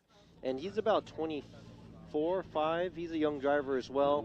And he is going against a very, very advanced and very, very experienced Team Orange, owner of Ebisu Circuit. He's driving the Speedster 370Z. Here they are. He is not going to give him any. He's not going to give him any room. Look at that. Whoa, coming into that inside clip, adjusting right there. Kumakubo coming in, trying to close his proximity into that left rear quarter. Dude, the And master man, of tandems right there, because I thought something was going to happen after the transition from outside zone 1 to 2, but Kumakubo did a good job of placement. making now, that adjustment there, yeah. Yes, Sobagiri looks like he kind of straight beelines after outside zone 2 going to the inside clip. He doesn't have so much angle in his line, like right here, and he goes straight in. So it's kind of shallow and a faster line, but at the same time, Kumakubo does not give him any space, and he is right behind him, staying within proximity of Sobagiri. So let's go ahead and check that out from the drone's point of view. So here they are coming around the bend up to outer zone 1, and look at that proximity. Dialed there, in, yeah. look at that. Made that small adjustment there and got right back on throttle. And good car placement by the veteran here. But I would have to say that's a good fight that Sobagiri's putting out to Kumakubo. There you go, Sobagiri in kanji. I think they need to throw in more energy. They're all looking down. Oh, they're looking at their phones. They're all just looking down like it's almost like something bad happened. Yeah. But we'll see here. Like we said last time, Kumakubo suffered a little bit of mechanical issues last round. Definitely could have podiumed. He got 4th place at Okayama. And that was the first round he brought this car out, too. Debuted it, and he could have made it to podium, but unfortunately, he had mechanical issues and had to drop out instead of going to the finals, and he's locked in 4th place. So I know he is out here now ready to prove himself, but at the same time, Sobagiri is definitely trying to retire this car the proper way with a podium and a carbon trophy. Oh, that would be nice. I'm pretty sure the whole team is hoping for that right now. So let's go ahead and see what's going to happen. You never know what's going to happen until the end. Now, Kumakubo is going to be leading Sobagiri in his R31. Oh, I don't know if it was a pylon touch or... I think the wing hit a pylon. Oh, no, actually, Kumakubo jumped the light. Oh. Hey, so you know what? That's a veteran jumping the light, so I'm pretty sure Sobagiri is pushing pressure, pushing down onto Kumakubo. And Kumakubo is probably feeling the pressure too, because he knows that he does not want to go out like this. He does not want to lose right here at top 16. Pretty sure he wants to move on and also make it into the podium, because he did miss the podium by a little bit last time. So they both have their own ways and both thoughts that they want to go ahead and move on, and I'm pretty sure everybody feels that way. But and who's going to battle the young gunner, Shoyu Saito, after this? We'll see. Here we are. We got Kumakubo in the lead, Sobagiri in the chase. And I think they're going to make it through this time, and here they are, coming around the bend into the 3-2-1. Nice early initiation by Kumakubo coming around. Can Sobagiri close that proximity into outer zone 1? Look at that. It all the way to the outside. Beautiful job. Look at that, closing that proximity right there in that transition. Sobagiri getting a little lost in that smoke trail, but man, Kumakubo definitely laid something down for him. Wow, Kumakubo's lead run. I'm pretty sure it looks like a lot of these drivers are improving battle after battle, because I think this was a better run than his qualify run. Look at that. He fills outside zone 1. Sobagiri's right there too, but he fills outside zone 2. Then he makes it into the inside clip, which a lot of people do shoot out and miss. Doesn't get too crazy on outside zone 3, but it looks like he's good enough running the outside line. And Sobagiri is there. He looks like he gets left a little bit after the outside zone 2, but he does a good job up until there. Trying to mimic what Kumakubo is doing, but he has to run a slightly, there you go. It looks like he caught up a little bit too much outside zone 2, then he gave him a little bit of a gap. He could not make himself go all the way out to the outside zone 3 either. So Sobagiri had to cheat the line a little bit to get closer and get into better proximity with Kumakubo. So we'll see here. Yoichi Mamura is going to go left to Kumakubo. Ryan Lontaine to Kumakubo. So Nobushige Kumakubo is going to get the win and moving on to the grade 8. And unfortunately, that's it. Yeah, that's it. Yeah. But so, yeah, I must say that RB, what is it, 2.8 liter RB? Yeah, so congratulations to Kumakubo, and yes, thank you very much for all these battles that the R31 House and Mr. Shibata of R31 House showed us what a 30-plus-year-old car that is capable of doing. Crazy drifting like what they've shown us. That was very nice. But yeah, like I was saying, it's a 2.8 underneath that, right? Yeah, it's like an RV, 2.8 RV. They did a great job with the young driver. Yeah. Great job to the team, and they will be retiring that car after this round. And that was their last run. And I'm pretty sure they wanted to make it up to the podium, but I'm pretty sure there are going to be bigger and better plans for next year. So I'm looking forward to that.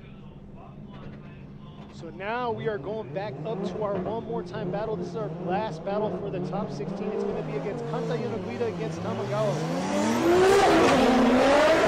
He's going to put him in the chase position if he can keep that proximity close, bumper to bumper, just like he did before. And here they are coming around to outer zone 1. Look at that, Kanta Yanaguida. It's like you just press rewind and play again. Oh! Woo-hoo-hoo-hoo. Man, that was the aggression there. Yeah. See, as you can see, it doesn't look too fast because it's a big track, but it's actually, they're going pretty fast down the straight from outside zone 1 to 2. And I'm going to go ahead and look to see if there was anything that Yanaguida did, but I think what happened was... Ooh, he hit his CF.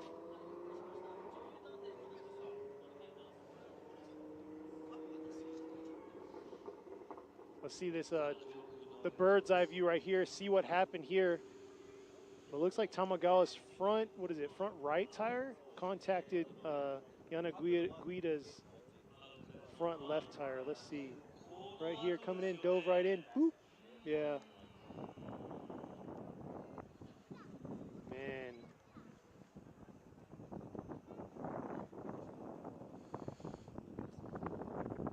That was crazy, but yeah, like before, the last battle that they had, Tamagawa definitely brought in the heat and was literally, fender to fender with Yanaguida whenever it came from outer zone 2 to the finish. So it looks like he tried to do the same thing and dive in on him, but I think he came with too much heat there, and both front ends had contact. We'll have to see here.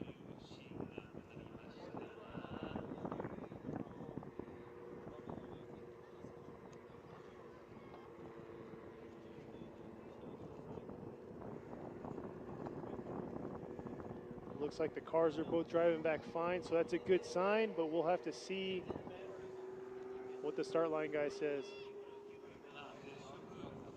Let's see.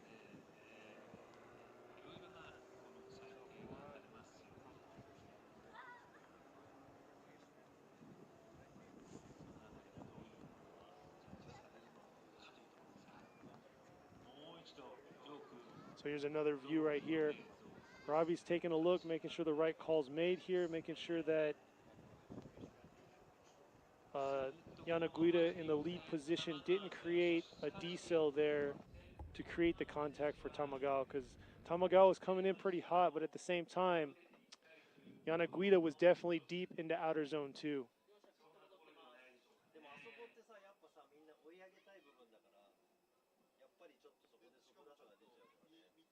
So yeah, let's see here. Here's another replayed view. Coming around outer zone 1. Swinging back around, and yeah, it looks like, man, from what I'm seeing, it looks like, Yanaguida was kind of washing a little bit too deep and too out of outer zone 1 right there. And then Tamagawa was just doing his line, and that caused a little bit of a delay for Yanaguida in that contact that they both had. But there's Tamagawa right there. Ooh, sustained some damage, kind of hard to see for me. But let's see what Robbie has to say about what he just viewed on the replays. All right, so we had to...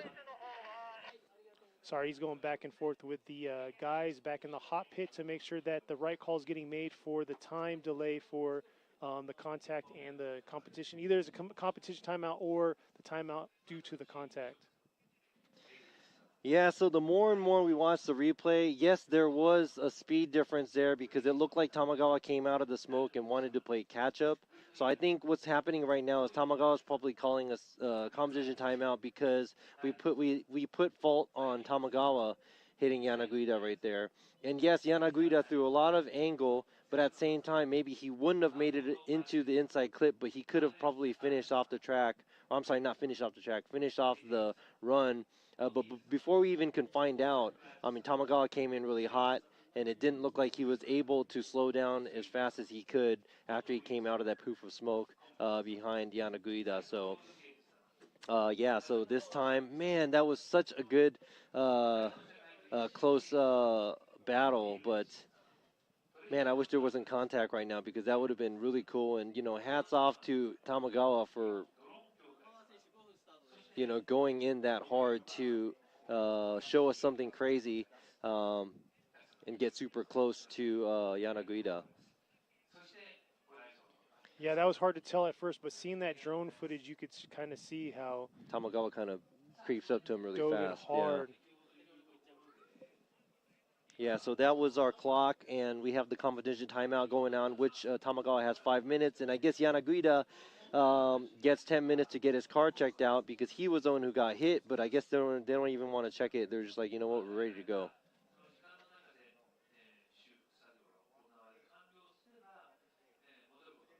So I think they're doing a quick check on Tamagawa's car to make sure that his front right is okay. Looking for bent arms, anything, because that was a pretty hard hit because we saw his car lift up off the ground. Yeah, it's crazy because it was his front right contacted Yanaguida's front left. So they were like in full lock and it just boom contacted. But Yanaguida's at the line, ready to go. And like you said, that's hard to tell because Yanaguida did throw really hard angle in outer zone 2. And I know a lot of people in the chat right now are chatting it up saying how Yanaguida slowed down due to the hard angle he threw, causing Tamagawa. But Tamagawa at the same time, he has to mimic as much as he can of the lead. Yeah, and also like I was talking about, you know, not having any D-cell zones, that area is where everybody slows down. And there's many different ways. You can drag the e-brake, you can get on your foot brakes, and what Yanaguida chose to do was to throw angle to slow the car down, coming around the inside clip, or going towards the inside clip. So that's an area where you have to be a little alert about getting close to the car. I remember a couple years ago when I drove here, I lost right there because I hit the car in front of me right there, same thing. So yeah, that's the area that we got to watch out, you know. And people say, oh, he's playing games, he's not doing this, he's doing that, that's fair, that's not fair. But hey, everybody knows what we're doing, everybody knows what we're supposed to be doing, depending on where we're at on the track. So we can only judge and tell by what we see, and also what we see on the replays. And we're just going and calling this because that's what it looked like from the drone view, you know, because I know there was some decel happening from Yanaguida, but yes, I think more than the decel from Yanaguida, it looks like Tamagawa was coming in a little bit hotter. But let's see how they perform right here. Tamagawa is going to be in the lead this time. See if he could fill those outer zones because I think that's where he struggled last go, and that kind of made the tough call for y'all to make it a one-more-time battle.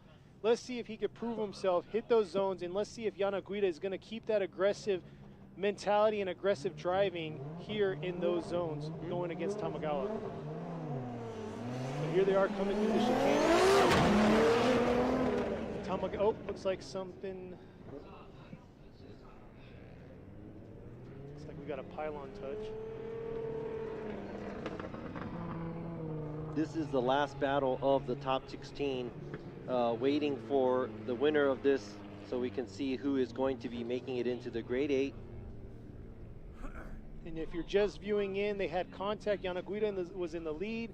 They had contact. This is a one more time battle between the two. The fault was put on Tamagawa in the chase in the JZA Supra, JZA 80 Supra. Now he's in the lead position, and we'll see how Tamagawa is going to do it. Is he going to play it safe, or is he going to be aggressive? I feel that he's going to give that aggressive approach to throw a statement out there that he's ready to hit podium again. Yeah, I don't think either of these drivers are going to take it easy on each other. They're both going to do everything they can right here, right on track. So don't miss this right now. Let's go. Look at that, Tamagawa carrying it all the way out. Here he is, flicking back around to outer zone 2. Beautiful job by Tamagawa coming down inside clip. But look at that, Yanaguida, like I said, showing out, keeping that close tandem battle right there. What an incredible run by both of the drivers. Tamagawa, beautiful lead run, and obviously behind a beautiful lead run, there's going to be a great chase run, which Yanaguida pretty much showed us what he can do and his abilities right here. And he just showed us that, hey, you know what, I'm not going to take it easy, even if I have the advantage right here. And he did not give him any space. Looked like Tamagawa washed out a little bit right there after the outside zone 2, but he gets right back on track, tries to fill outside zone 3, but as he's doing all that, Yanaguida is mimicking his every move. So here we go. Yoichi Momuro going with Yanaguida, Ryan Lante. So look at that. Kanta Yanaguida gets the win and moves on to the Grade 8, our final battle of our top 16 for our Grade 8 battles. Man, Tamagawa, that was amazing. I mean, if he would have done that at qualify, it would have been different because he wouldn't have been 18th. Oh, yeah, for sure. Because 100%. it looked like he was struggling. It looked like he was gripping too much at qualify. But I think as these drivers drive this course little by little, they start to get it and they start to realize what they have to do on track and how they have to show us the way to conquer the line and the angle and all that, the track. Yeah, so, man, so yeah, they both had their fair share on that, what is that? That outer zone 2, but man, good job, Kanta Yanaguida. And before we go on to the Grade 8, we're going to take a short break and don't go anywhere. We'll be right back.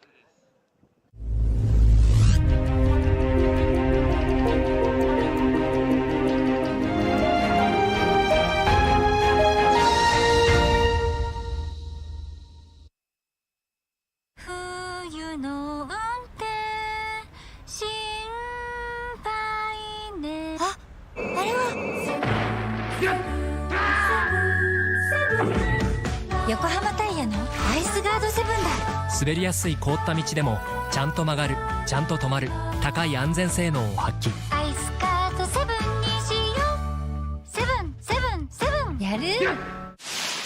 横浜やる。革新のカーボンベゼル。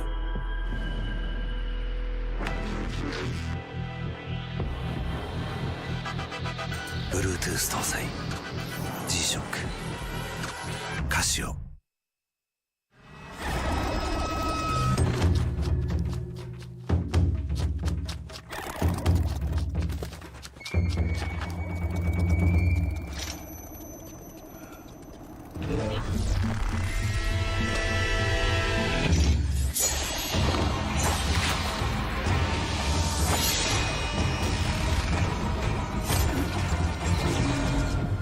Made in Japan. Breed. What's up, guys? It's Freddy Gaspo, and I use RSR suspension on all my drift cars. I love RSR. Iyo RSR Ichiban.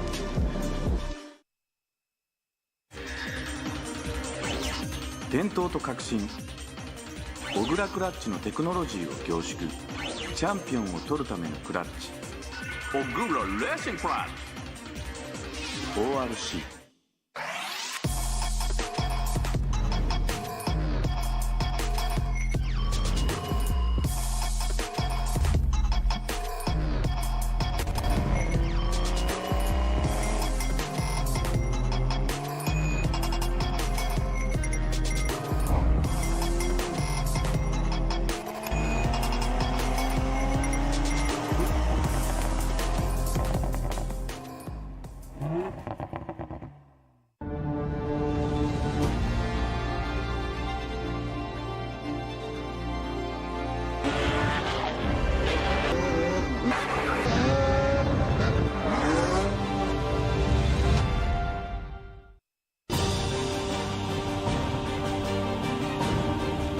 The brightness called brilliant, blinding and vivid, Valentine.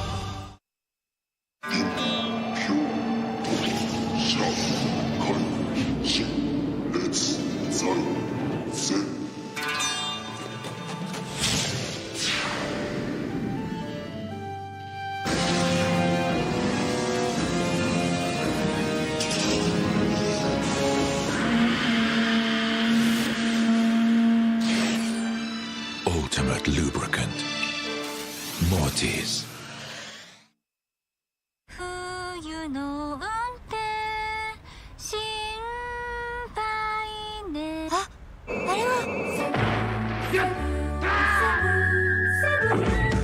横浜タイヤのアイスガードセブンだ。滑りやすい凍った道でもちゃんと曲がる、ちゃんと止まる、高い安全性能を発揮。アイスカートセブンにしよう。セブンセブンセブン。やる横浜やる。革新のカーボンベゼル。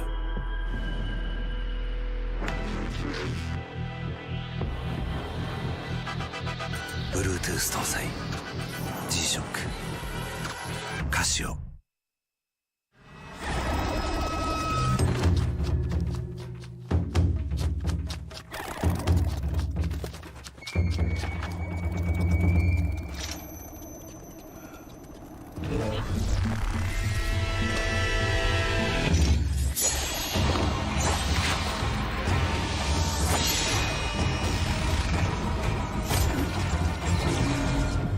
Made in Japan. Breed. What's up, guys? It's Frederick Ospo, and I use RSR suspension on all my drift cars. I love RSR. Iyo RSR Ichiban.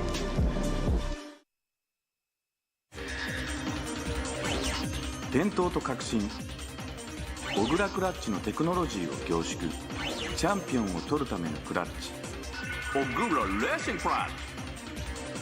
ORC。The brightness, called brilliant, blinding and vivid. Valenti.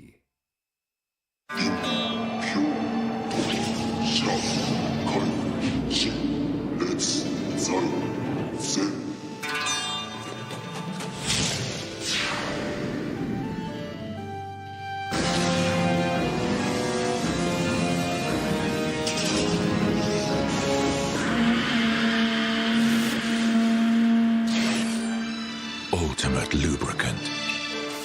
Mortis.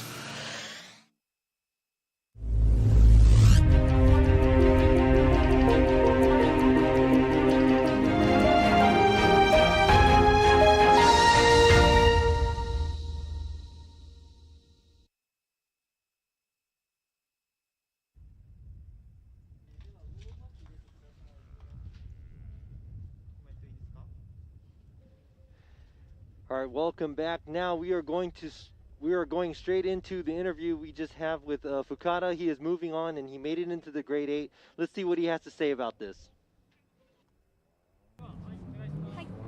Hello guys! ということでこちら深田選手にインタビューさせていただきたいと思います。Hi, it's been a while. シェイシェイ、ER 算数ウーロン茶。おいえウーロン茶。アプル茶。あおいえ。マジでなんだ。ありがとうございます。はい、ということでお時間いただきありがとうございます。直近のライバル、草場選手を破ったということですけれども、ご自身的にはお気持ちいかがですか？正直言っていいですか？俺これ真面目なコメントを求められたんですね。はい、勝てると思ってる相手ではなかったです。はいはい、やっぱりねすごい上手いドライバーなので爆発も踏まれてるので。ちょっと無理だろうなと思ってたんですけど、はい、多分失敗してくれたから、はい、勝ち上がることができたんじゃないかなと思います。ラッキーです。現在シーズンの5位トップ5に向けて爆心中というふうにお伺いしたんですけど、誰がそんなこと言ってるんですか？初めて聞きましたよ。爆心中だっていうふうに聞いたんですけど、なんか回覧板かなんか回ってたんですか？そうですね。そうなんですね。はい。一時はいいとこまでいたんですけど、またどんどん追っていって、ちょっとね今弾みでちょっと登れたらいいかなと思ってます。はい。自信はありますか？自信はないです。ないですね。はいはい。態度の大きさしかないです。引き続き頑張ってください。ありがとうございます。すみません。ありがとうございます。ありがとうございます。He won with Kusaba, but he doesn't think he can win this race. But luckily, he can win, and now he moved on top 5 in this race in this season, and he still doesn't confidence to win, but he wants to do his best. Thank you. All right, thank you, Marina. So yeah, so I guess they were joking around at first, and he was like, you know, ni hao and all this other stuff too, instead of saying hello. But yeah, I guess he was kind of a rival, and Kusaba was kind of a rival. And yeah, he said that he wanted to beat him. He was asking, he's like, you want me to answer this seriously? But he's like, yeah, he didn't think he was going to be able to win, and he thought that he got a little lucky because Kusaba did make a mistake. So he said, I'm very lucky to be able to make it here. And Marina told him that you're kind of in the points chase now for top 5 of the series, I guess. And I guess he was within that range mid-season, but he kind of fell off. And he said he wanted to work his way back. He was kind of surprised hearing that too. He's like, who, me? He's like, okay. He's like, I didn't know that, you know. So that's what I love about him. He's a jokester. He has a good time out here, and he's been here since day one. So, yeah, so he's definitely a good face to see. He's a good character to see. He comes up to me every time and tries to speak a little bit of English and stuff. Yeah. But he said he's not confident, but he said wish him luck. So let's wish him luck because he's going to be going against Yanaguida at the grade 8 battle on the other side of the bracket. But let's go ahead and start on the top left of the bracket on the grade 8 that we have. The leader this time is going to be car number 36, Kazumi Takahashi, and the chaser is going to be car number 99, Kazuya Matsukawa. Yep, Ooh. here they are. Ooh, he was like right behind. Here they are coming in outer zone 1. Look at that beautiful job by both drivers. Let's see how Matsukawa is going to close this proximity because, man, Takashima right there. Takahashi. I've been messing his name up all day. I don't know what it is. Dude, He's nothing new here. Takahashi is a very common name in Japan too. Hey, you know, wake me up now. You know, let me get some energy in me. Right there. So Takahashi makes it out to the outside zone. Not as close at the inside, at the outside zone too. Kind of misses the inside clip a little bit, but Matsukawa stays within good proximity behind Takahashi. But he was not able to close the gap. Let's go ahead and check out that gap from the top, the drone footage right here.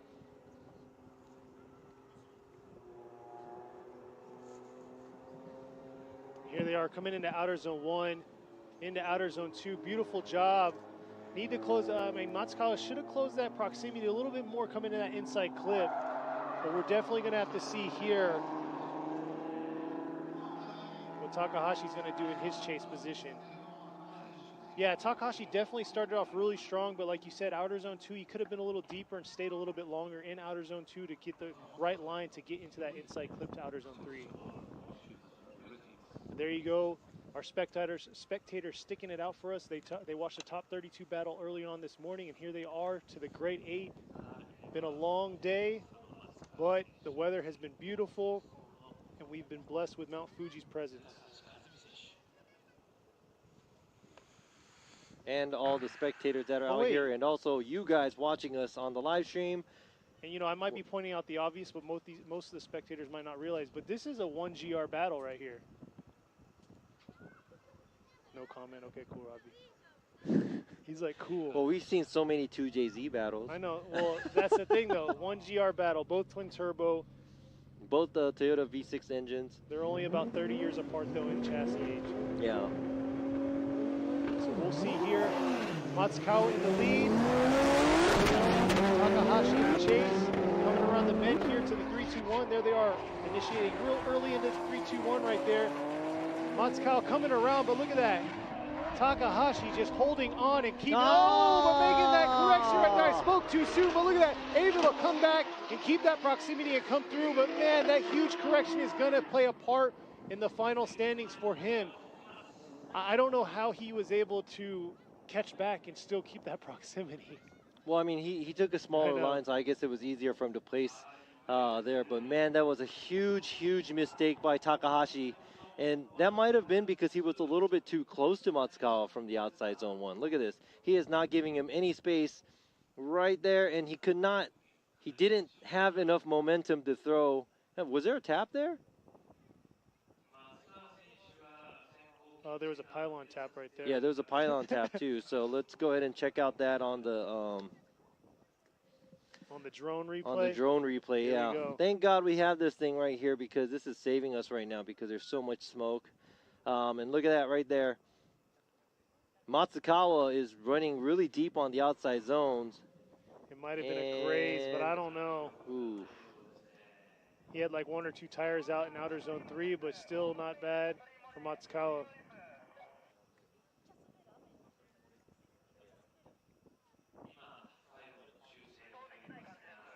Yeah, let's see here. You got the crew out there picking the pylons up. Been doing an amazing job. Thank you to the Fuji International Speedway staff for doing that.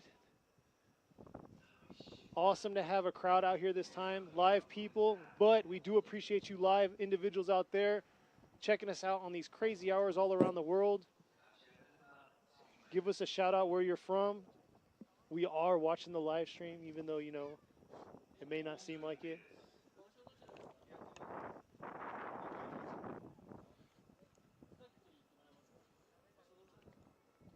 They're having a Hachiroku and a Hachigo battle going on right now in the chats.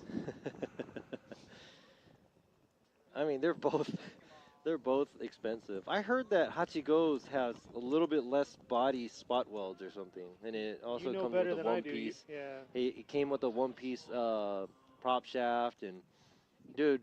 That's like your bread and butter right like there. Too. Takahashi, his initiation too. I almost missed that right now, but I just saw that view right now that he had to do like a double initiation where he couldn't keep his drift. He was just kind of pushing and he was understeering. Reinitiated, yeah. So Yoichi Mimura is going to go with Matsukawa. Ryan Lantain with Matsukawa. So Kazuya Matsukawa gets the win and will be moving on to the final 4. Man, that's very unfortunate for Takahashi. So great job, Matsukawa. He looks like he's doing better and better every battle. Takahashi is knocked out, the #1 qualifier. It just didn't look like himself the more and more he drove. It looks like he didn't have the juice that he did when he was qualifying, when he was leading too. So tough luck for Takahashi. That is the end of his season right here. So now we are looking at Minoa. So Minoa is going to be either second or third because Takahashi is knocked out here. Even if Minoa gets knocked out here, he will not be going under Takahashi. Yeah. So yeah, Minoa is now in the points hunt, I guess. Yeah, and then, you know, Kusaba's knocked out. Kusaba's knocked out. He was in 5th place. So yeah, definitely there's a Uh-oh. That's why that is why Minoa isn't at the line with Suenaga. So this is not a good sign right here. But look at that. So I believe this is a competition timeout because and look at that, Shinji Minoa down there wrenching his car, wrenching his car, getting this square. So this car here, like I mentioned earlier, it competed in 2019 here at Fuji. Last year, it got shipped to the States because Shinji Minoa was supposed to compete in FDUS. But with COVID restrictions, he was unable to travel to the U.S. The car, you know, car was stored in the States pretty much. Yep, for a whole year, and it just came back. Made it back here at the same time as when Shinji Minoa's JZX 100 Mark II had engine failure. So he had to activate this one and bring it back, or bring it up to competition status here in Formula Drift Japan. So it's been a crazy year for him. He had the first half of the year with his JZX 100, and here he is now trying to square it away. Yeah, I think his he has a fuel leak or something, and they found that at the burnout box. Oh. Yeah, so they're trying to get that squared away. Hopefully they can within the 5 minutes. But yes, like you said, Minoa has been driving this car, and this car is very, very basic because it doesn't have a rear radiator. It doesn't have quick change in it. It just has the normal stock fuel cell and radiators in the front. It just has a really beefed up 2JZ with a sequential tranny. And look at this. I think he should be getting in his car right now. Oh no, he's cleaning his hands off because he probably has fuel over. Look at that. Calm, collective, ready to go. Hey, look at this guy. Nimble still getting in that car. Dude, that was a clean white suit too. He got on the ground. I know. Sacrificing it all. Ooh, 1 minute and 45 seconds. But he is doing it for his sponsors. He's got that beautiful Cylon Tires livery. Looks like they're scoring it away.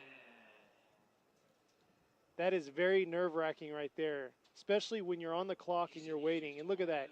His wife's right there by his side, squaring him away. Dude, that's the Drift family right there. I know. You got the father, the mother, and then their son up and coming. You'll see him here in the future for sure. If you haven't seen him on social media, go check him out. That kid is amazing. 12 years old, drifting like his dad.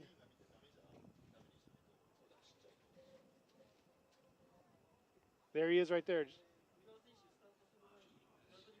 The anticipation is real. They're looking at probably less than a minute now. And oh, that is a good sign right there. Woohoo! All right, so you made it within the competition timeout. Good job to the team. But I believe they're going to have to inspect the car real quick to make sure that it's leak-free in order to get back on. Yeah, there you go. So there was the fuel right there. Well, like you said, man, that's crazy though. If you think about it, it's like when you have a car, a race car, and everything was okay, then all of a sudden it starts to do these things to you, you know, at the wrong time. You know, it's not like you're chilling in the pits. Yeah, exactly. There you go. There's Kobayashi right over there. We'll see how he's going to perform against Suenaga.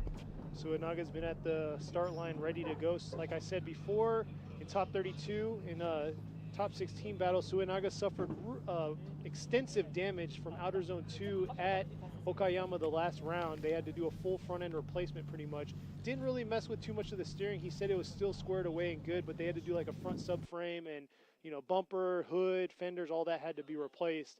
But the car looks beautiful. Team came out to go.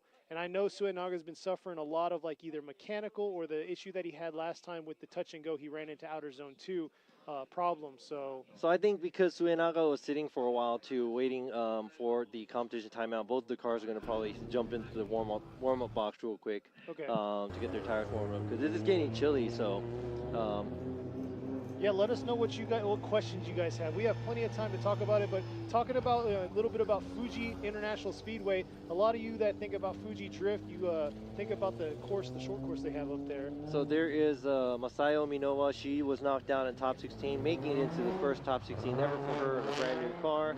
And she is the wife of this driver right here, Shinji Minoa, the Drift family, and their spotter is Hiroya Minoa. They have the whole Drift family going on.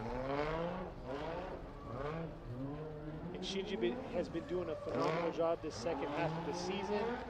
He's podiumed twice. He's sitting in third position, currently fighting for second. Looks like he's got a good chance at second now that he moved on and Mino got knocked out early on in the top 32. We will see. Yeah, Shinji placed third place at last round at Okayama. He has actually got third place here in 2019 in that same car. So we'll see how he's going to do against Suenaga and see if he can get a shot at podium.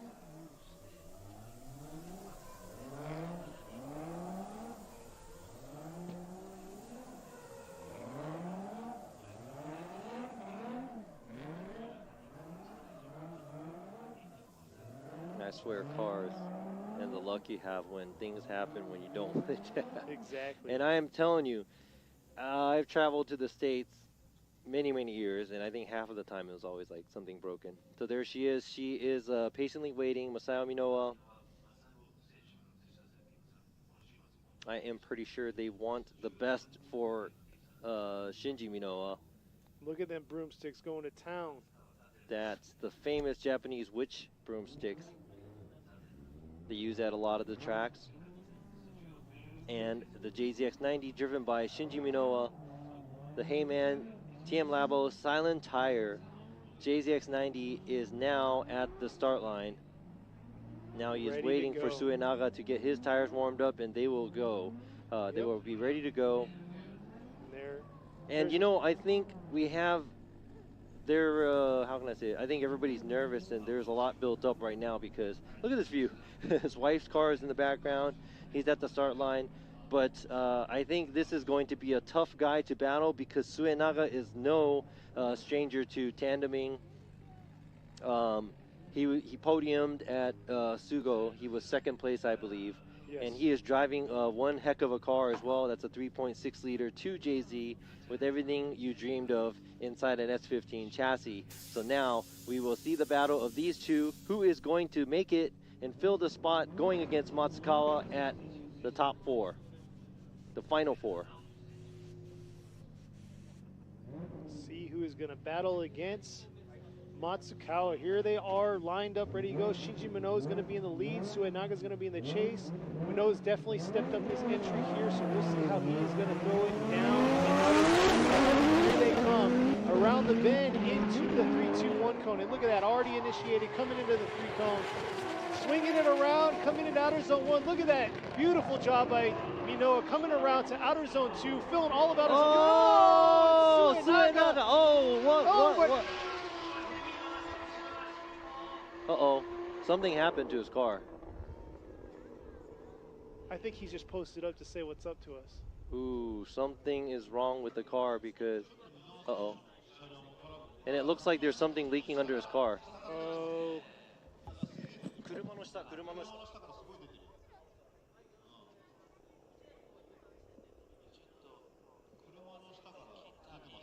So we'll see here. He's literally right in front of us. The judges stand.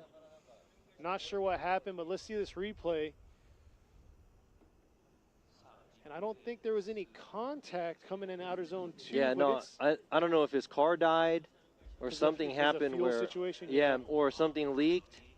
I'm not sure, but right here, oh no, it looked like everything was okay. Maybe it's the fuel leak, cut off fuel, and then, you know, killed the car.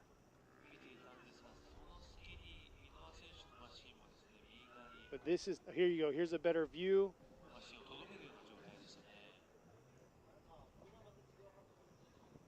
So let's see here, the bird's eye view by the drone team coming into outer zone 1, swinging around to outer zone 2 here. And yeah, it looks like there was no contact by Naga. Oh man, I smell fuel up here. It's like race fuel.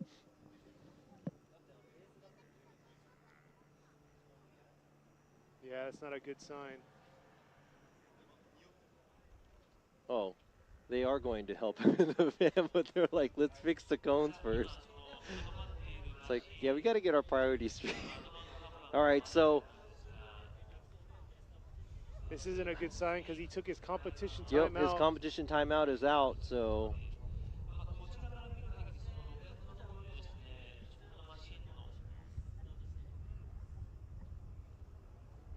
Man, this is not what you want coming into the Final Four, from the Grade 8 to the Final Four.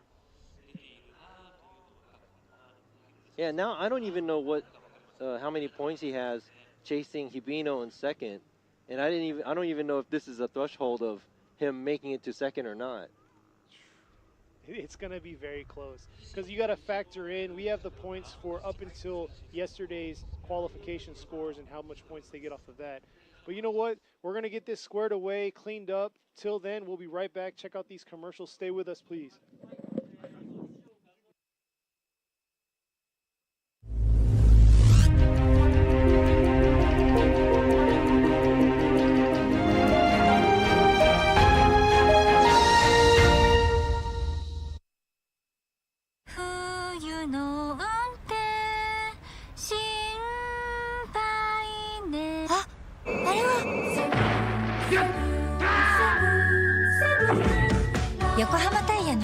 スガード7だ。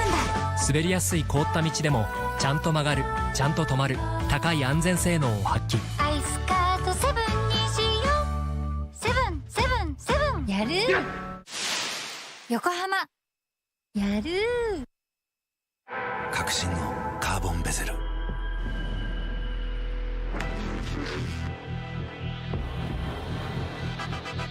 Bluetooth 搭載 G-SHOCK カシオ。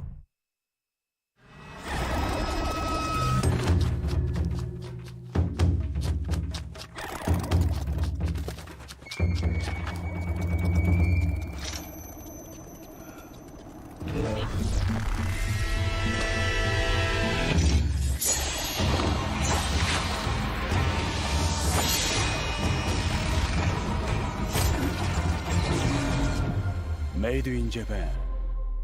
Breed. What's up, guys? It's Frederick Ospo, and I use RSR suspension on all my drift cars. I love RSR. Iyo RSR Ichiban.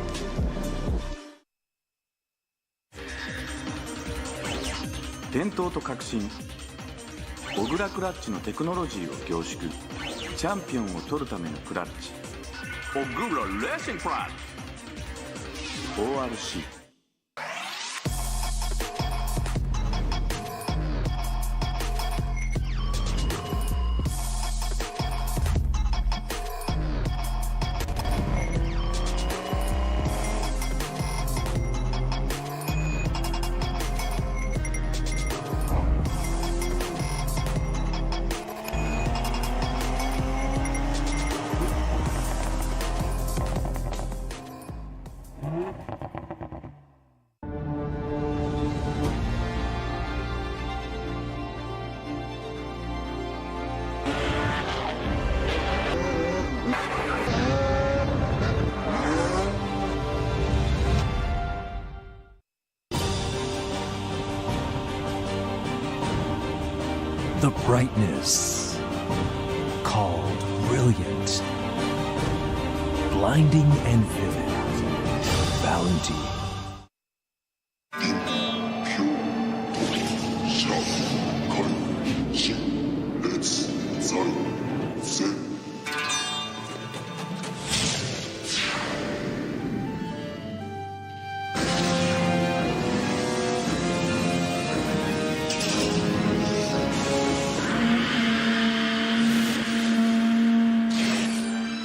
Ultimate lubricant. Mortis. 冬の運転心配ね。あ、あれは横浜タイヤのアイスガード7だ。滑りやすい凍った道でもちゃんと曲がる、ちゃんと止まる、高い安全性能を発揮。アイスカート7にしよう。セブンセブンセブン。やる。横浜やる。革新のカーボンベゼル。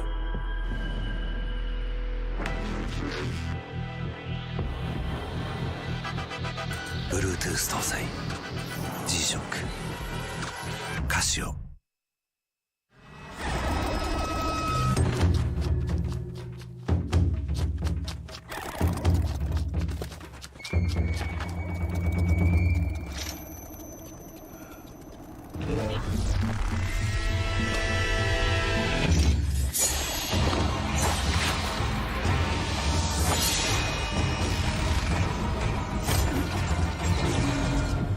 Made in Japan. Breed. What's up, guys? It's Frederick Ospo, and I use RSR suspension on all my drift cars. I love RSR. Iyo RSR Ichiban.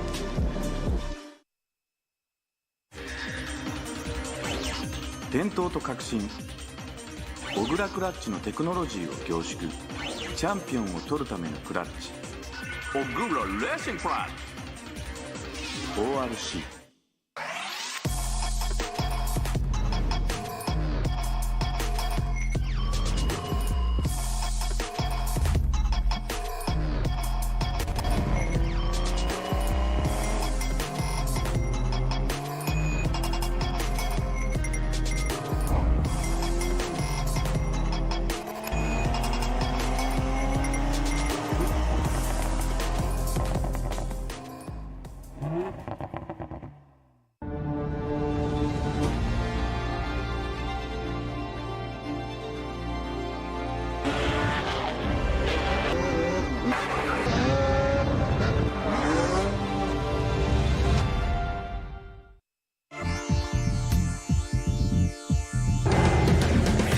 The brightness, called brilliant, blinding and vivid.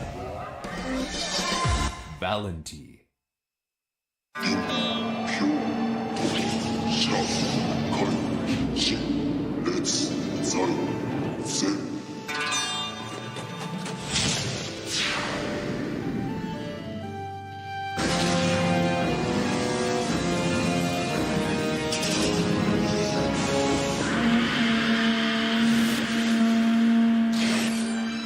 Ultimate lubricant. Mortis. 冬の運転心配ねあ、あれは横浜タイヤのアイスガードセブンだ。滑りやすい凍った道でもちゃんと曲がる、ちゃんと止まる、高い安全性能を発揮。アイスカートセブンにしようセブンセブンセブンやる横浜やる革新のカーボンベゼル。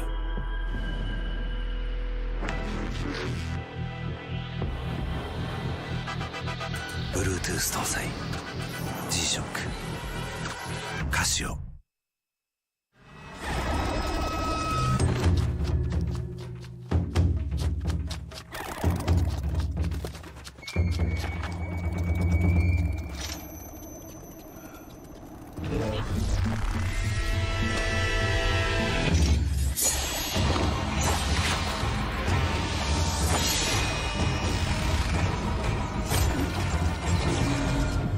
Made in Japan.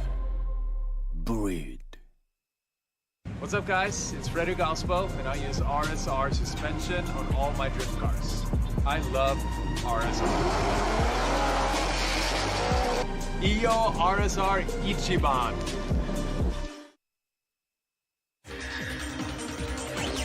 伝統と革新、小倉クラッチのテクノロジーを凝縮、チャンピオンを取るためのクラッチ、小倉レーシングクラッチ ORC。The brightness, called brilliant, blinding and vivid. Valenti.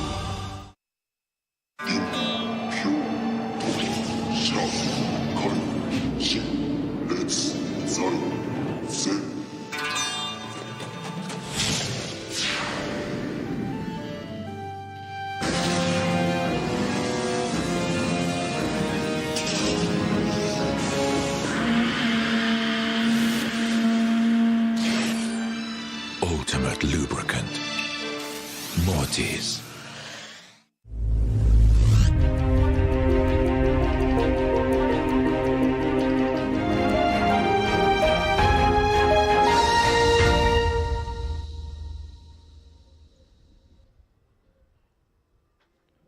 Welcome back, and right there you could see Sue Naga's ready to go for his bye run because Shinji Minoa's car, unfortunately, the issue that he had that he took the competition timeout did the ultimate, I guess, failure for him and cut him out. It happened again. And Yeah. Whatever that happened after outside zone 2 when Suenaga was giving chase, I don't know if Minoa's car cut off or something came out of the car to make Suenaga make a mistake. But it doesn't really matter now because Minoa could not finish his lead run. Even if Suenaga was, even if we gave him an incomplete, pretty much that was it. When he had to fix the car at first with that fuel leak, he had to use his competition timeout, and you only get one of those for the whole weekend for 1 round. So he has no more competition timeout. The car is leaking fuel again, and they just towed the car off the track. So Shinji Minoa is knocked out. Naga is going to battle Matsukawa at the final 4. Yeah, very unfortunate. Minoa's just throwing down a solid lead run, and then right there at the inside clip, you saw him, his engine cut off. So very unfortunate for him, not the way he probably wanted to end the season, because he had really good hopes to get podium. But here he goes, Naga coming through, putting down his bye run, and showing that his car is ready for the final 4. Yeah, so he's going to be going against Matsukawa for the final 4. Now let's find out who is going to be going against each other for the final 4. Is it going to be Yanaguida or Fukada, or is it going to be Saito or Kumakubo? So yeah, our left side of our bracket's knocked out. Now I did a little bit of a calculation. Because you're so good at math. Yeah, I'm so good at math. So I did a little bit of calculation. It does look like Minoa made it up to 2nd place in the championship point standing. So this is the 2nd time he's 2nd place in the points ranking for the year. I think 2 or 3 years ago he was 2nd place too. And I think he was 3rd. So he's been like 2nd or 3rd a few times, but not 1st yet. Not too bad. So he still has it in him right there. Very unfortunate that he got knocked out under mechanical standings and having no more timeouts. But yeah, but great job, man. He made it all the way up here, and he made it to 2nd place for the series of 2020, 2021. So very impressive. Now we see Kanta Yanaguida, the 21-year-old threat, warming up his tires versus the gentle giant, car number 38, Fukada, pulling up, giving him chase. And this is going to be our first battle for our right side of our bracket. This is the last round, round 6 of the G-Shock Presents Formula Drift Japan 2021 series here at Fuji International Speedway with the beautiful backdrop of Mount Fuji and clear skies. And looks like these two are ready to go. Yanaguida against Fukada.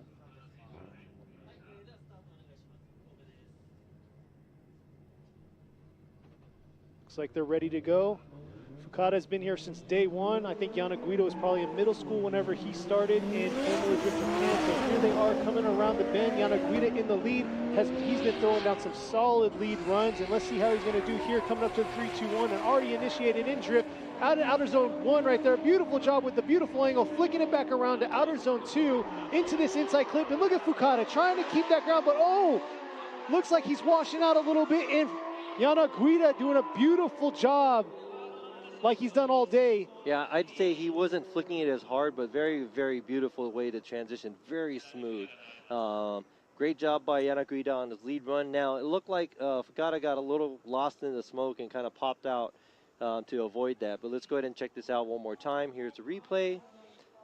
Yanaguida already sideways from the beginning of this turn here, and he just keeps going, fills the outside zone very well. Fukada is also trying to mimic his line as much as possible. But right over here, Fukada kind of washes out a little bit too much around the inside clip area. And a lot of these guys miss the in clip, but right here, it looks like Yanaguida does a good job getting that would have been a full line score almost. So let's go ahead and check out the drone footage right here. Yeah, he did a phenomenal job coming around from outer zone 2 and then hugging real tight to that inside clip. And look at, like you said, carrying a smoke trail early on in the course, coming around to outer zone 2. And here it is right here, hugging it real tight. Boom, perfect layout for inside clip. Man, 1. that's like perfect line. It really is. I mean, he got 2nd in overall for qualifying, but if he had one of those, that's a tough competitor from that 99-point score. So beautiful job by Yanaguida on his lead. Now let's see if Fukada is going to give him something like that so he can match it. Yanaguida's been aggressive all weekend. Now let's see how he's going to perform here against a very experienced, been here since day 1, gentle giant Fukada. He hasn't been quite gentle this weekend. He's been pretty aggressive. So let's see how he's going to enter in this outer zone 1. He's been pretty solid in his runs. So he is just giant. No, he's still gentle, I guess. You know, everybody saw the interview. Yeah, we didn't get to filter. We didn't get to filter him out at all. So you saw the real Fukada right there. Yeah. Great guy. We're gonna see how he's gonna do here. Yeah, because Yanaguida is not going to give him an inch. I'm pretty sure he is going to be right on him. And here they are coming into outer zone 1. Look at that. Fukada coming around. Let's see if he's going to flick it, how hard he's going to flick coming around the outer zone 2. And Yanaguida shutting down. Yanaguida's car shut down. And it sounds like it's popping, and I think it's some kind of mechanical issue. So that's not good for that's not good for Yanaguida. Oh man, like we always say that every round. Oh, anything can happen, and then all of a sudden it happens. Anything does happen. We're not lying though. We aren't, but still, it's like, you know, I want. Hey, you know what? And Fukada was talking about being lucky, going against Kusaba. Hey, you know what? But being able to have a running car out here and doing what you have to do and not zeroing out and having your car mechanically all there is also a skill. So that's not luck. I mean, you know, giving the effort to be here and doing this is not luck. So even if this looks like it's lucky for Fukada that Yanaguida did knock himself out because of this mechanical issue that he is having right now, it's still skill. So. And I'll add this. Fukada has had consistency all year round with all of his runs. He's always been in the zones or very close to all the zones. He's been very consistent. He's always had fluidity throughout all of his runs. So it's nothing new. I mean, he just did what he did. So here you go right here. Yoichi Mimura going for Fukada, Ryan Lante for Fukada, and Robbie Nishida. So Tadahito Fukada gets the win and moves on to the Final Four. I'm pretty sure he's jumping up and down like, what just happened? Yeah. Because he didn't see Yanaguida, you know, stall out there. So he's probably thinking like, how did I get that win? Yeah, tough luck for the 21-year-old. He is knocked out, but I only could imagine great things for him next season, coming back to FD Japan. If he's going to come back as strong as he is this year, he's going to be a threat to the series as well. And if he makes it to all the rounds, it's going to be pretty intense for the other drivers. But yes, congratulations for Fukada making it to the Final Four. And now, who is going to be the last member to join the Final Four clan? Is it going to be Saito or is it going to be Kumakubo? And this is another young driver that we were just talking about. So we had Yanaguida, 21 years old, but here's Shoyu Saito, 19 years old, coming in, heavily powered 2J 180SX, going up against a well-known name in the drifting industry, Nobushige Kumakubo. Yeah, and you know what's interesting? Even the two drivers, Kumakubo qualified 11, Saito qualified 13, Fukada qualified 10. None of these guys qualified in the top 10. Look at this. Here they come, coming around the bend. Kumakubo real early into the 3-2-1. Looks like Saito's struggling a little bit to stay with that proximity. Oh, no, but he's putting up a good fight right there. Look at that right there. Coming around, swinging around the inside. He is all over. He is all over Kumakubo. He is showing out right there. That is some crazy driving by Saito. I would have. Man, I'm impressed. I'm very impressed by the young man. I mean, not doubting him, but man, I mean, this is the best I've seen him drive, and he's on fire this weekend. Yes. And he's going against Kumakubo. I mean, Kumakubo is not an easy guy to chase. He is a veteran of a driver, very powerful VR-powered 370C. Look at this. Saito is doing his everything to keep up with Kumakubo right there and trying to stay in proximity, mimicking the line, mimicking the angle. I think Saito just needs to be a little bit more closer, but I think he did a really good job as a chase car. Man, here you go. This is going to be the best view in the house right here. We'll see exactly how Saito mimicked Kumakubo's lead run. Here they are coming around up, approaching the outer zone 1. And nice transition back to outer zone 2 by Saito. I like the way that Kumakubo runs the outside line, and at the same time, Saito does his best job by also filling the zones as a chase car, and that's really hard because it's this, people want to tend to dive in to get on their door or run a smaller line to catch up, but he was, patiently waiting and being behind and doing what he's supposed to do as a chase driver.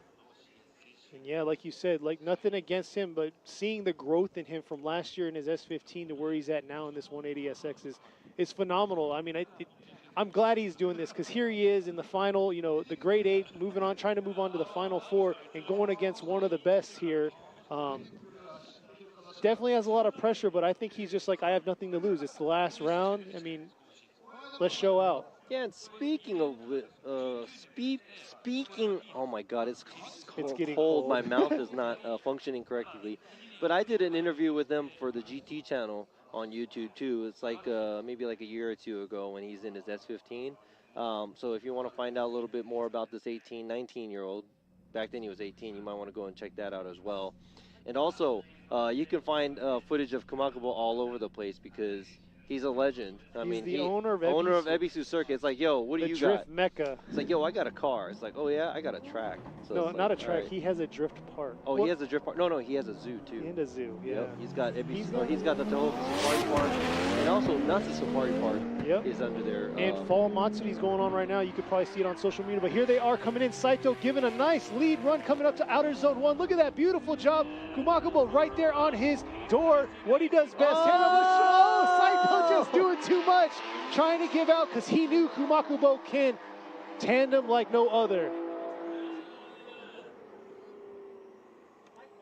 All right, so talking about the rules where there is no passing an FD except at an in clip. So if the lead car goes way wide on the in clip, the chase car, if it's very safe and if you're not hitting any other car, you can pass it. And that's exactly what Kumakubo did. He saw Saito wash out and he saw this opportunity and he took it. He's like, oh, you went way wide, so I'm just going to pass you from the inside because it's legal. He was straight reverse entering there.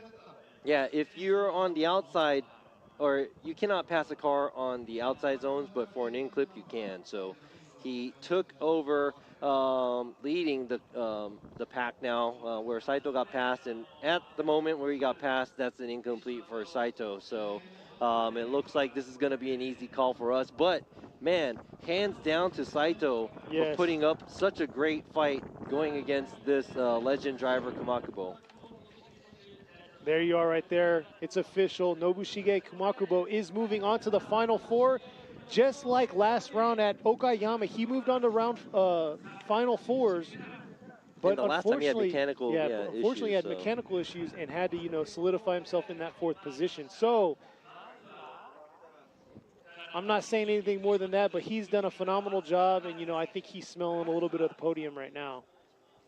But like we were just talking about, yes, he's the owner of Ebisu Circuit. They have Fall Matsuri going on. A lot of people out there, burning some tires, having a good old time. If you haven't been there, that's where we had round 2, I believe it was.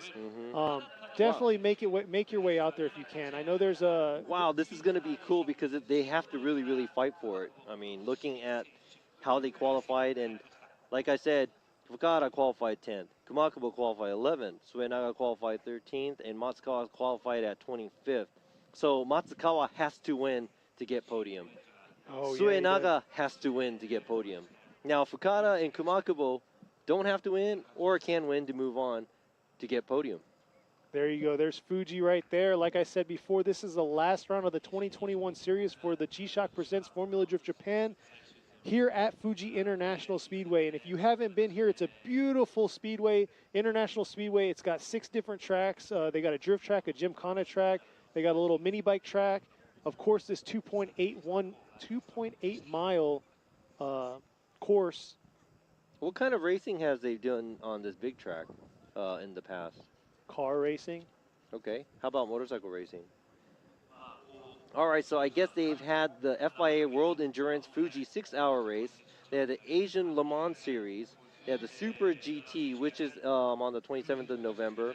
They got the Super Formula. They got the Japanese Grand Prix. They have Summer Olympic Games and 6 different tracks.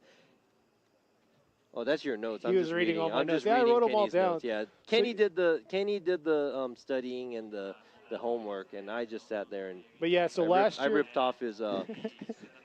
You read better than me. No. But no, last year this is where they hosted, or they were supposed to host the Olympics for the bicycle or the cyclist, I believe it is. So that's why we didn't host any of our Formula Drift Japan races here. But it's good to be back. Our last event was 2019. It was raining. We had it early in the season, but it's nice to be ending it here. Last event of the season, we have the nice backdrop of Mount Fuji. Clear skies, beautiful weekend. It's a little chilly, but it's not too bad, especially if you're out in the stands. I know these fans, looks like they're doing not too bad in the sunlight. Unlike us, we're hunched up inside the back of this truck freezing. I think Robbie fell asleep on me. No, I'm just thinking of not thinking of being cold. Because we're running, earlier it was nice. But now we're running into a similar problem we had yesterday. It was very cold, but Exactly. So yeah, this is live. So yes, we have a little bit of a delay, but looks like Suenaga's ready to go, pulling up to the line right now, while Matsukawa is gonna get his tires warmed up. Yeah, so let me go ahead and read some of this stuff. Where's everybody viewing from? What time is it where you're at? Like he was saying on qualifying, he doesn't really read flags too well.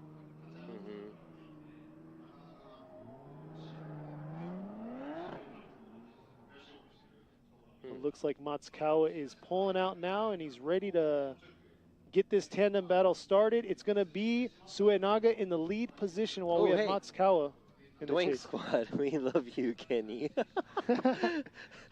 Thanks, guys. I know they're out there at the track, I believe, at Bisu, so thanks. So in the A85, there's a 1GR V6 twin turbo in it. And you say, someone says 1 a.m. Thanks for hanging out. Yeah, 7:41, 12:41, 9:41, 12:15, 3:14. Thanks for chiming in, and also thanks for hanging out with us and not muting us out, because that'll be kind of sad. Oh, Doink Squad said, and Robbie. Oh, and Robbie. It's okay. No. I'm happy. I'm happy that Kenny's here, and I'm happy that we have spectators here, and I'm happy that you guys are watching. So here we go. Suenaga is leading now. The start, Matsukawa is going to be giving chase. Our first of our final four battle coming around the bend here into outer zone 1, and here they are. Matsukawa trying to close this proximity gap into outer zone 2 here. Suenaga doing a phenomenal job drivers. Now, coming into outer zone 3 right here. Yeah, Suenaga doesn't make it all the way out to the outside zone 3, and it looks like Matsukawa was like just driving through his smoke trail.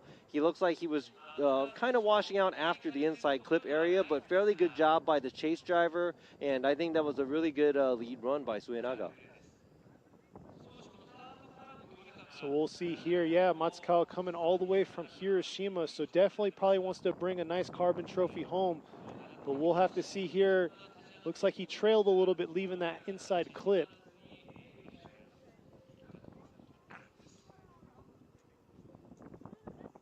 Get a better view from the drone's view.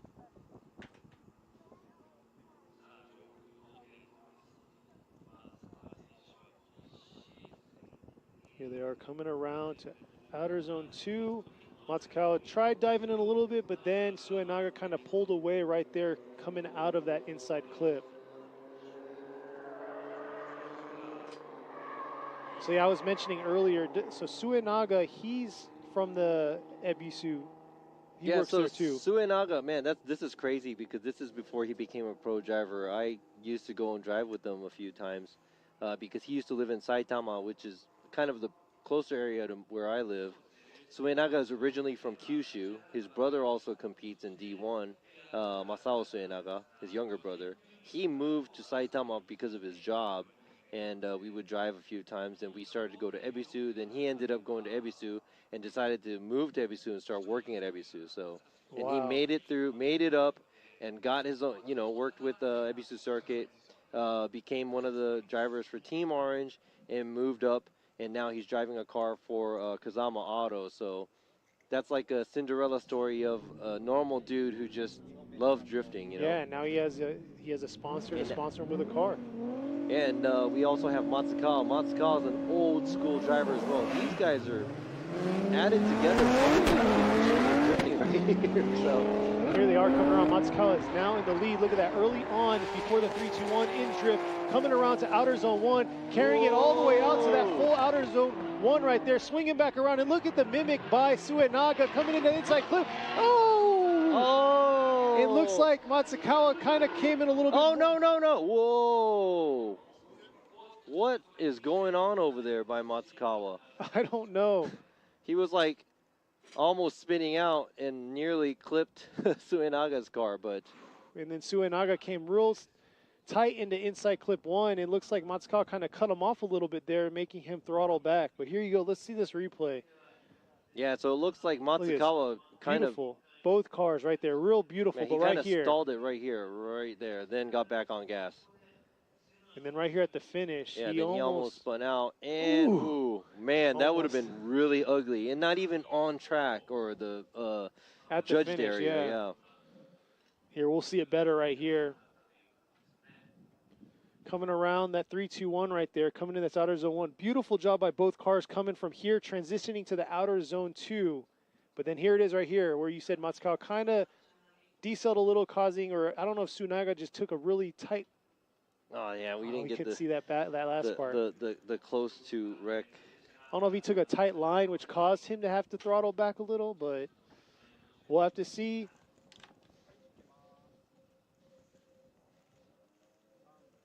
What the officials have to say. So Yoichi Imamura is going to go with Suenaga. Robbie going with Suenaga Ryan, and then Robbie going for Suenaga. So Naoto Suenaga gets the win and moving on to the finals. Robbie Lantain and Ryan Nishida. That's a new twist there. But yes, congratulations. Suenaga, this is the second time this year he is going into the finals. And the last time he was beat by Yanaguida, and he was second place. Now, let's see who is going to be joining him in the finals. Is it going to be the Gentle Giant, car number 38, Fukada, or is it going to be the tandem chase master Kumakubo from Ebisu Circuit in Team Orange?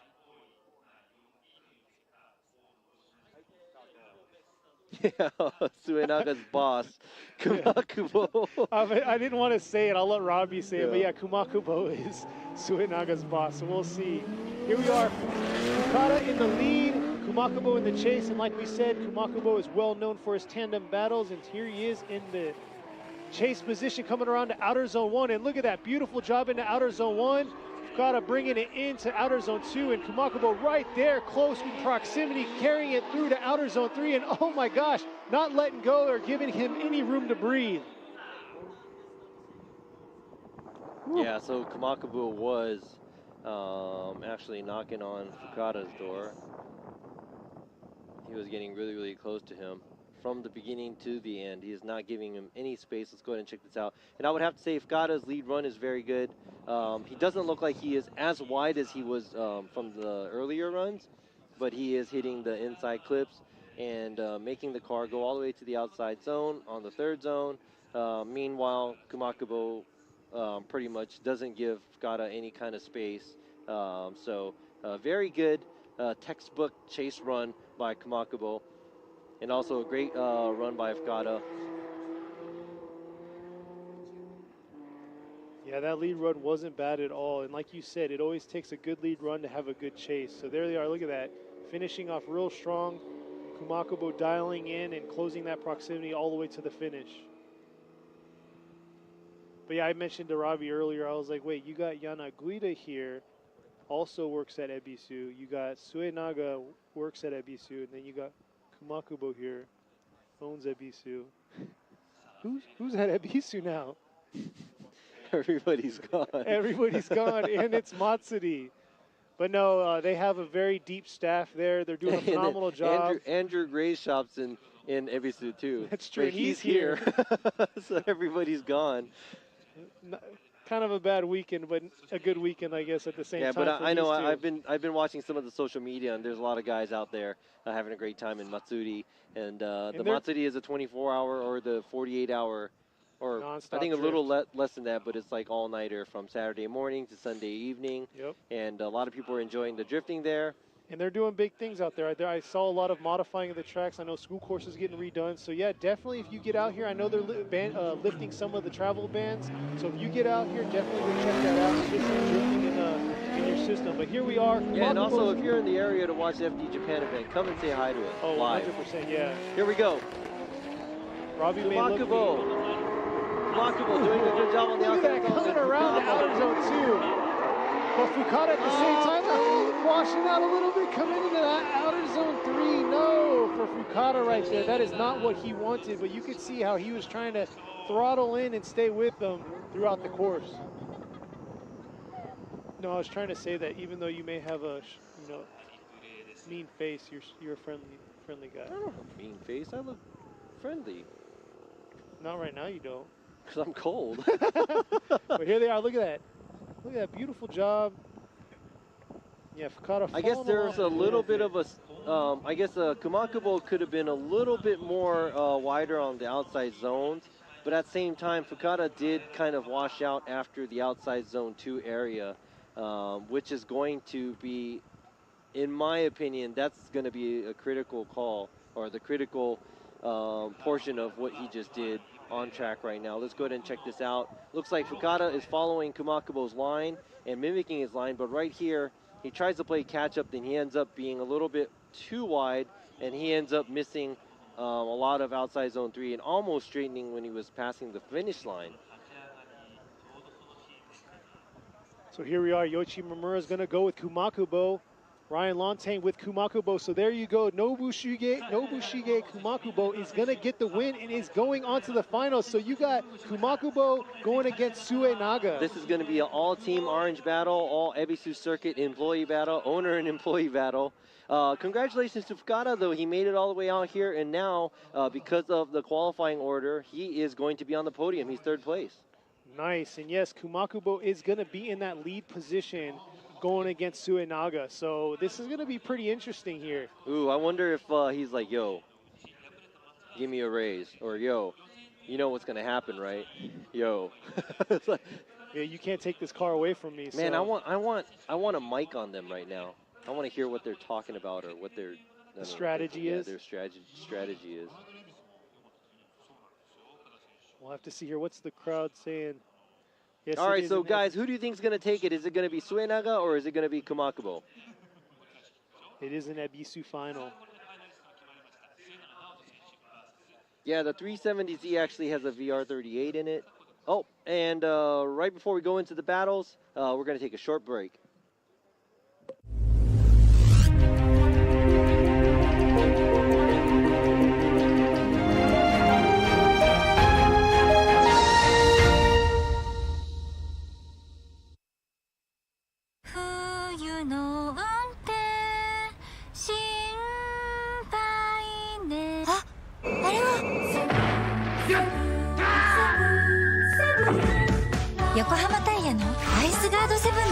滑りやすい凍った道でもちゃんと曲がる、ちゃんと止まる、高い安全性能を発揮。アイスカートセブンにしよう。セブンセブンセブン。やる横浜やる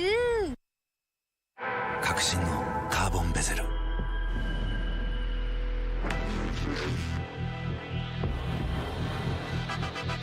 Bluetooth 搭載 G-SHOCK カシオ。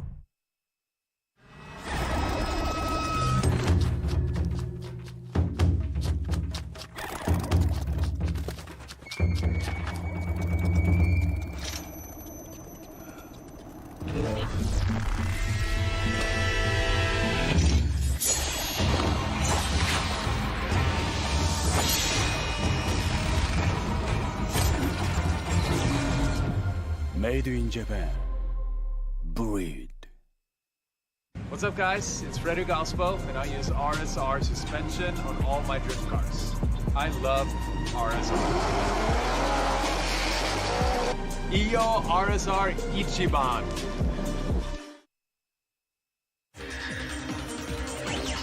伝統と革新小倉クラッチのテクノロジーを凝縮チャンピオンを取るためのクラッチオグラレーシングクラッチ ORC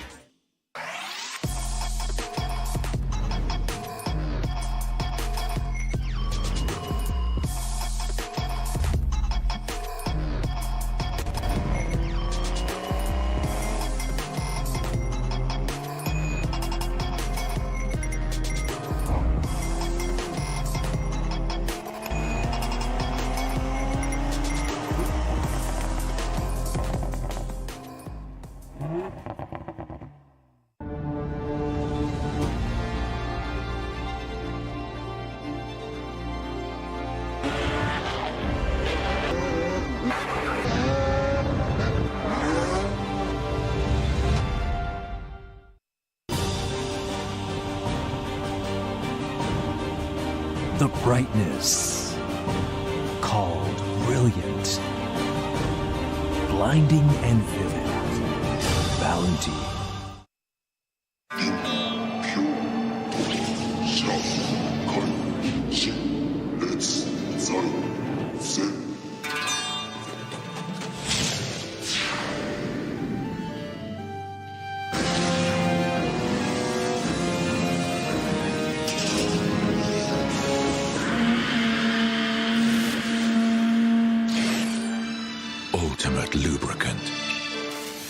tears. 冬の運転心配ね。あ、あれは横浜タイヤのアイスガードセブンだ。滑りやすい凍った道でもちゃんと曲がる、ちゃんと止まる、高い安全性能を発揮。アイスカートセブンにしよう。セブンセブンセブン。やる。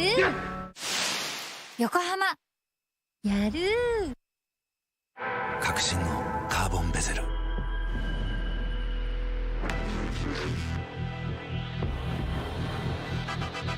Bluetooth 搭載 G-SHOCK カシオ。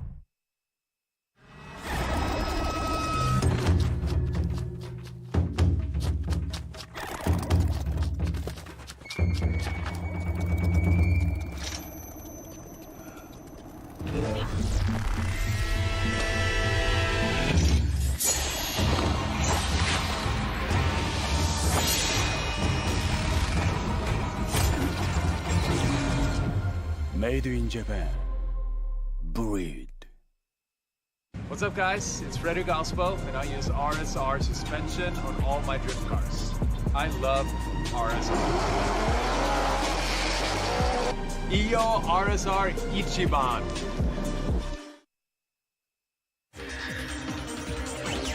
伝統と革新小倉クラッチのテクノロジーを凝縮。チャンピオンを取るためのクラッチ。オグラレーシングクラッチ ORC。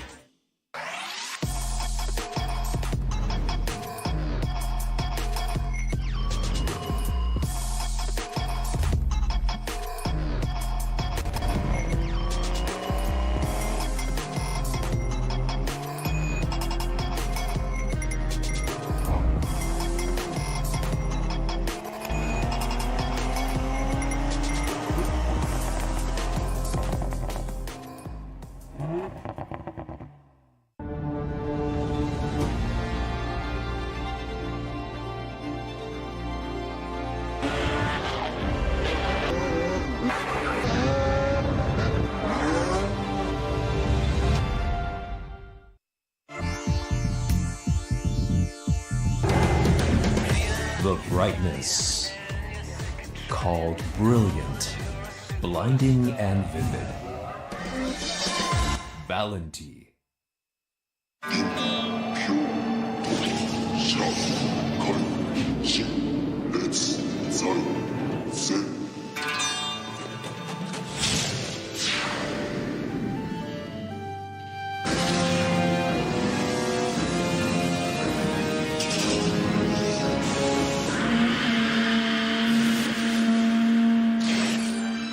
Ultimate lubricant. Mortis.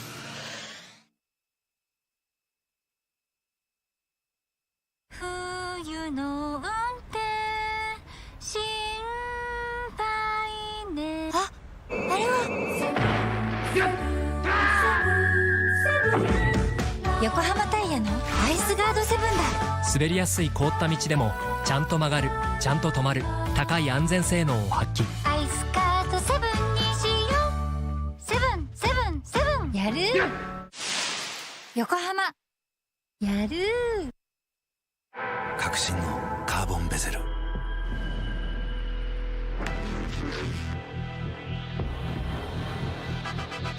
Bluetooth 搭載 G-SHOCK カシオ。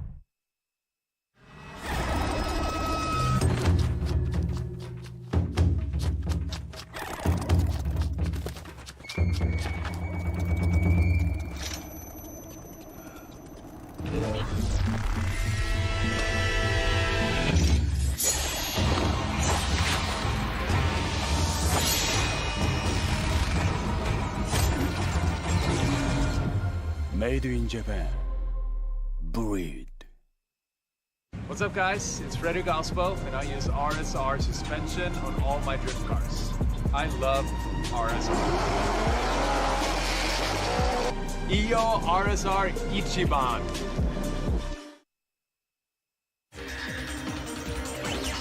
伝統と革新小倉クラッチのテクノロジーを凝縮。チャンピオンを取るためのクラッチオグラレーシングクラッチ ORC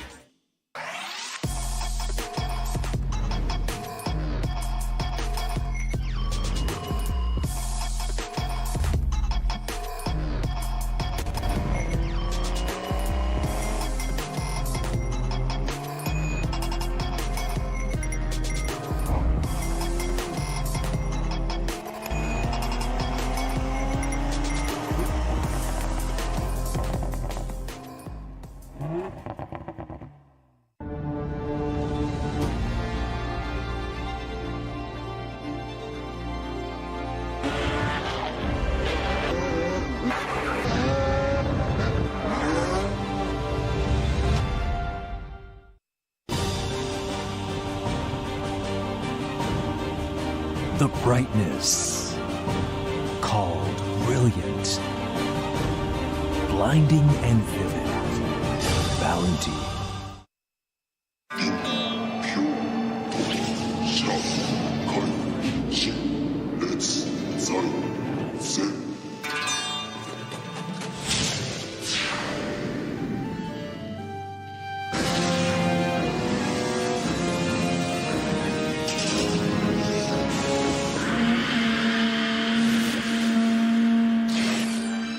Ultimate lubricant. Mortis. 冬の運転心配ねあ、あれは横浜タイヤのアイスガードセブンだ。滑りやすい凍った道でもちゃんと曲がる、ちゃんと止まる、高い安全性能を発揮。アイスカートセブンにしようセブンセブンセブンやる横浜やる革新のカーボンベゼル。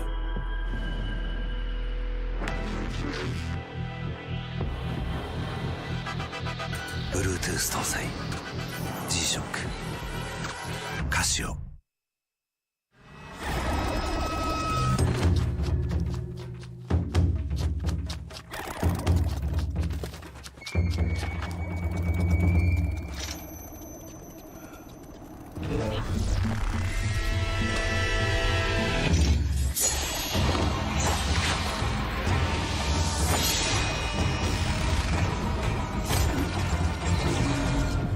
Made in Japan. Breed.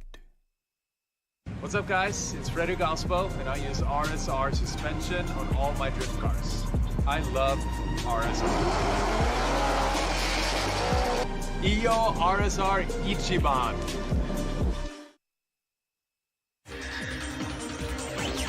伝統と革新小倉クラッチのテクノロジーを凝縮チャンピオンを取るためのクラッチオグラレーシングクラッチ ORC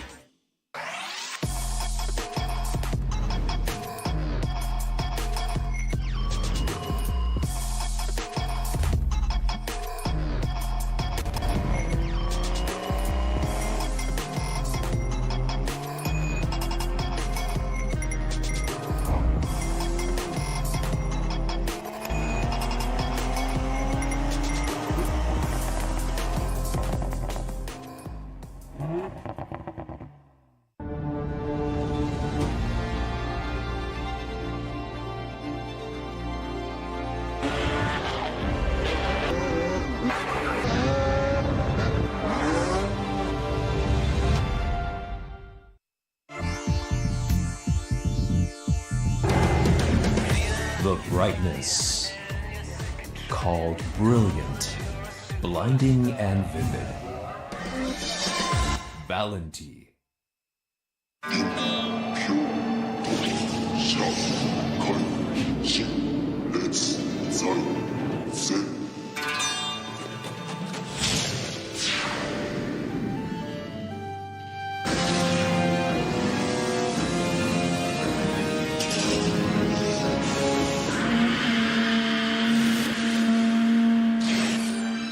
Ultimate lubricant.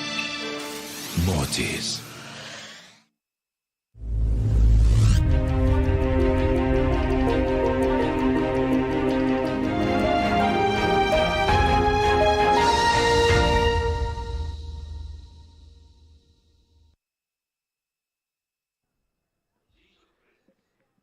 And we are back to the final round of the G-Shock Presents Formula Drift Japan 2021 series here at Fuji International Speedway. Look at that backdrop. Beautiful evening here at Fuji. We finally made it to our final round, and it's going to be between two very well-known individuals in the drift industry.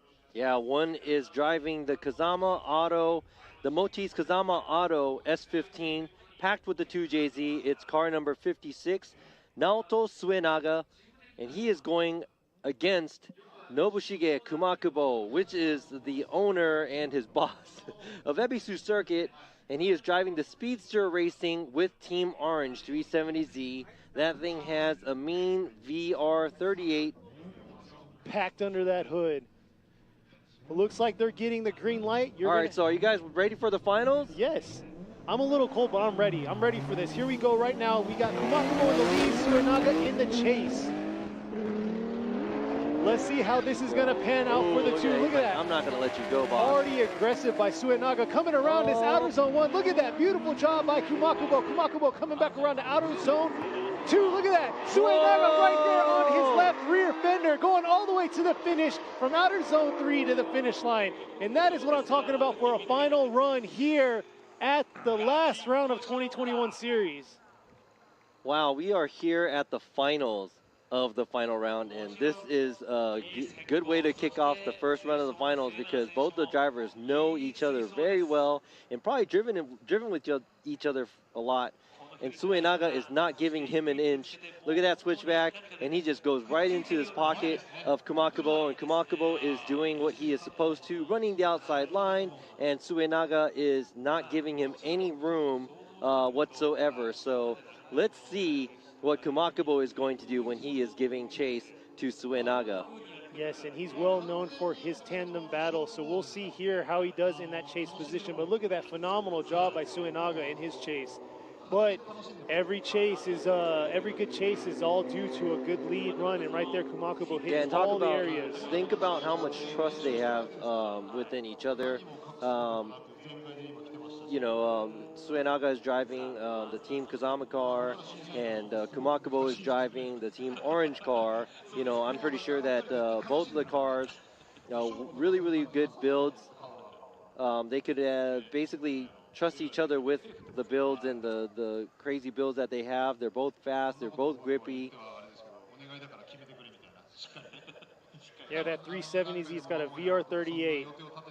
Insane build on that. And then you also got a 3.6 liter 2J under that S15. So let's see how Suenaga is going to do on the lead and what Kumakubo is going to pull out of his pocket here in the chase position. Yeah, now Kumakubo is a specialist for tandems and chasing cars down since like 2002, early 2000s in the D1 days, and he's an ex-D1 champ. Look at them both are clapping in the car. Looks like there's a lot of excitement going, and I'm pretty sure they're just saying, yo, let's just throw it down and do what we have to do. So let's finish strong here for the 2021 series. Here you go. This could be the last run you'll see for the 2021 series here for Formula Drift Japan. And here they go, coming around the turn through the 3-2-1. Into outer zone 1, and look at that, beautiful job, nice layout between the two, nice transition by both of them. Look at that, Kumakubo making a move right here into inside clip 1, not giving any room to breathe for Suenaga, and Suenaga tracking it all the way out to the outer end of outer zone 3. Wow, this is going to be very hard to make the decision because both of the runs were equally great. Both of the lead runs were equally amazing, and both of the chase runs were equally amazing too. So I don't even know what to say right now. Let me go ahead and check out the replay. It looks like Kumakubo was a little bit more on the inside, the outside zone 1, but he does tuck in really well right here because Suenaga doesn't hug the inside clip right there. So Kumakubo found an opportunity where he can find a way to attack. Let's see this bird's eye view here. Coming around, look at that. There's where he makes his move, dives right in, coming in, and then carrying out with Suenaga through outer zone 3 there into the finish. Man, what a battle between the two. This is a final right here for y'all. This is the way to wrap up 2021. You got a beautiful backdrop right there, and then you got some insane tandem driving, what we wanted to see all day long, door to door, all the way to finish. So we'll see here.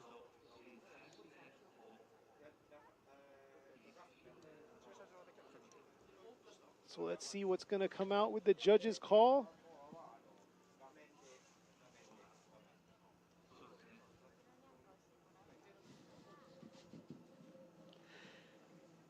All right, well, thank you for joining us. That was a great season. Here we that go. was a great 2021 season, you know. Oh, I think, what is this? I think everybody knows. So obviously, if you've been following us all year long, we never give the results on screen For the finals, exactly. So obviously, once you saw that pop up, you knew it was going to be a one more time. Look at that. Look at the fans sticking out with us. We talked to one of the fans out there, and they said it's actually pretty warm out in the sun. Unlike y'all inside the back of that truck, it's pretty cold. But let's see.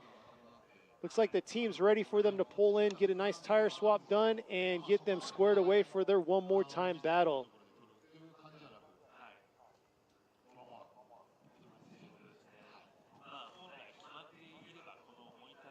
I don't know if the mechanics look super excited. They're like, oh man, one more. We got to swap tires out again. But yeah, so just a little update. So let's see. Tadahiro Fukada, he already locked in third place. So congrats to him. Nice carbon trophy taken home for his last battle. All right, I'm going to go through the message. Like, one more time, let's go. And they said they love FD Japan. Thank you very much. We love you too. Thank you for tuning in with us. Commercial time. No, we will not go to the commercial. We can go ahead and watch them change tires here. This is the Speedster Team Orange 370Z VR powered machine. Look at this. It looks pretty cool. It's like all flat black. Look at that Kamakubo right there. He looks really excited because, I mean, I think he wanted to come back for a win because the last time he did join us before the Okayama round was at Ebisu where he did win. He came in and used, not the year before, but the year before that. Oh, okay, like okay. 2019, I was like, no, yeah, not when you were there. This year he came out with a, out and checked us out at Ebisu, and he pulled up in a 8.6, but it was a the V8 8.6 yeah, with the 3UZ in it. Yeah, it was a V8 all-wheel drive 8.6.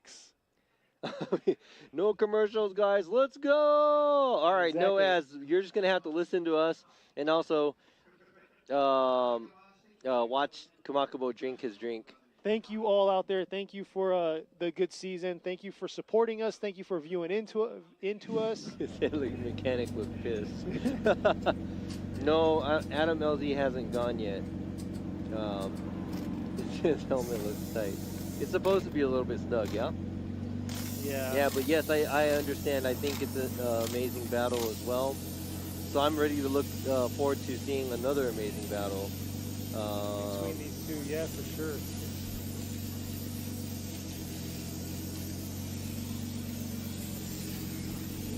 Seven. There You you said go. no commercials. You don't want to hear it, right? So Commentators make a prediction. I can't. Well, Well, Robbie Kenny can because I'm a judge, so that'll be biased. Man, that's hard. That's a hard thing Why don't to you make? make? Yeah. Why Let me don't see. you? I mean, you can. I mean, we don't. We try not to do that. We try not to get into the judging portion of it as we speak. Yeah. But you know what, Kenny? This is the last round. Last round of FD Japan. The finals. You can. I 'Cause can, but it's not like I'm gonna be like, okay, after Kenny, I'm seeing gonna that- pick who you want. Yeah, you're right. After seeing that, though, it's hard to tell. I mean, but Suenaga's definitely had Hold on. consistency, but All right, so say my name.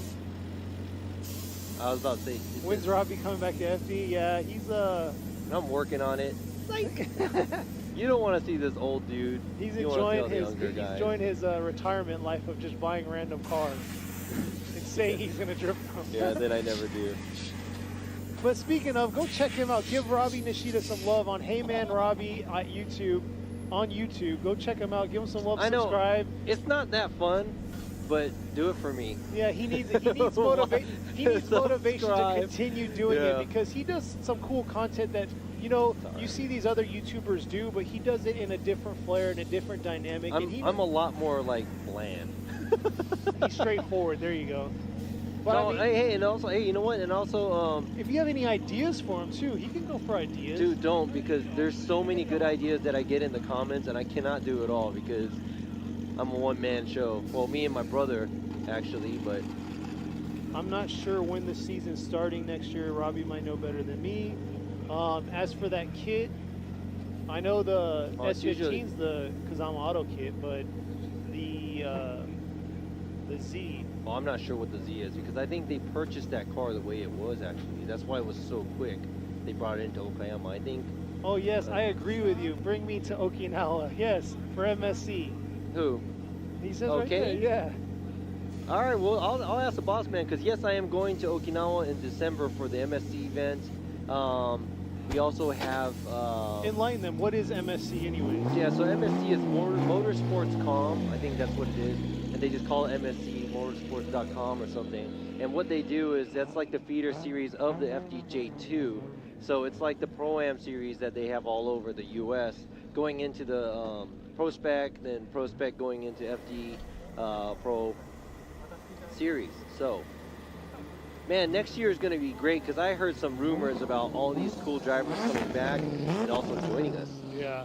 I know we're not looking at the screen, but it looks like the two cars are ready to get their tires warmed up and get back to the line. We're trying to, you know, give you guys a little love out there for the online viewers because, man, it's late all around the world. Right now it's 3:17 here in Japan.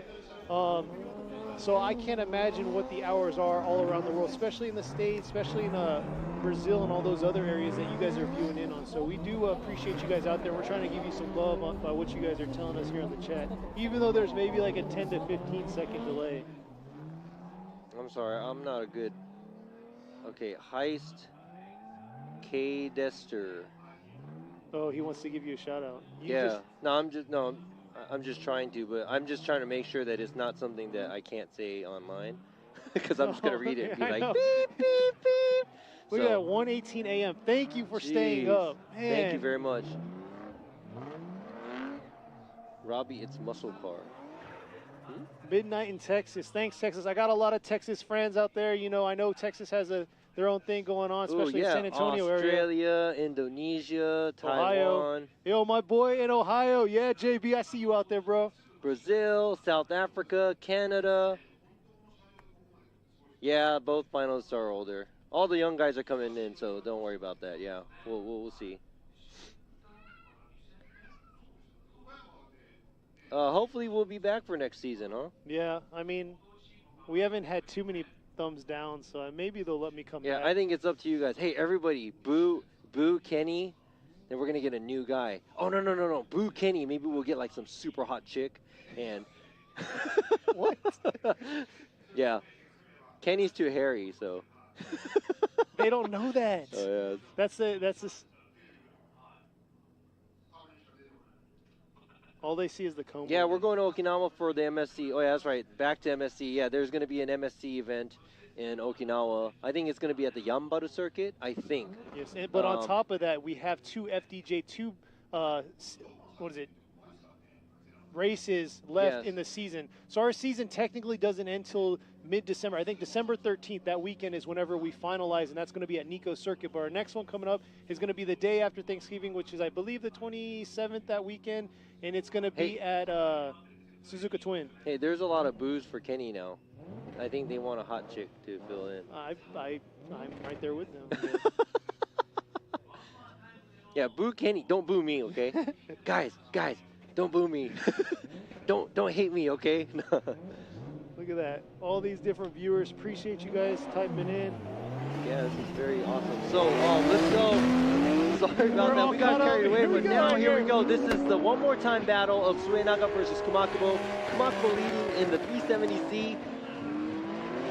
Kumakubo, aggressive, nice angle, outside zone. Oh my gosh, look right at that. there. Naga coming in to outer zone 3 with him. Oh my God, Kumakubo is caking smoke all upon Naga, and that looked amazing because... And sitting in my seat is an amazing view to see that, a beautiful tandem battle, because it makes it hard for the judges, which I don't have to make a determination. Which y'all wanted me to, but I don't know if I can. It's just too... This is two very experienced individuals behind the wheel of some insane cars. Look at that. That's right there, synchronized driving. Why don't we just give both of them? I mean, it is the end. I mean, we have a first place overall of the series.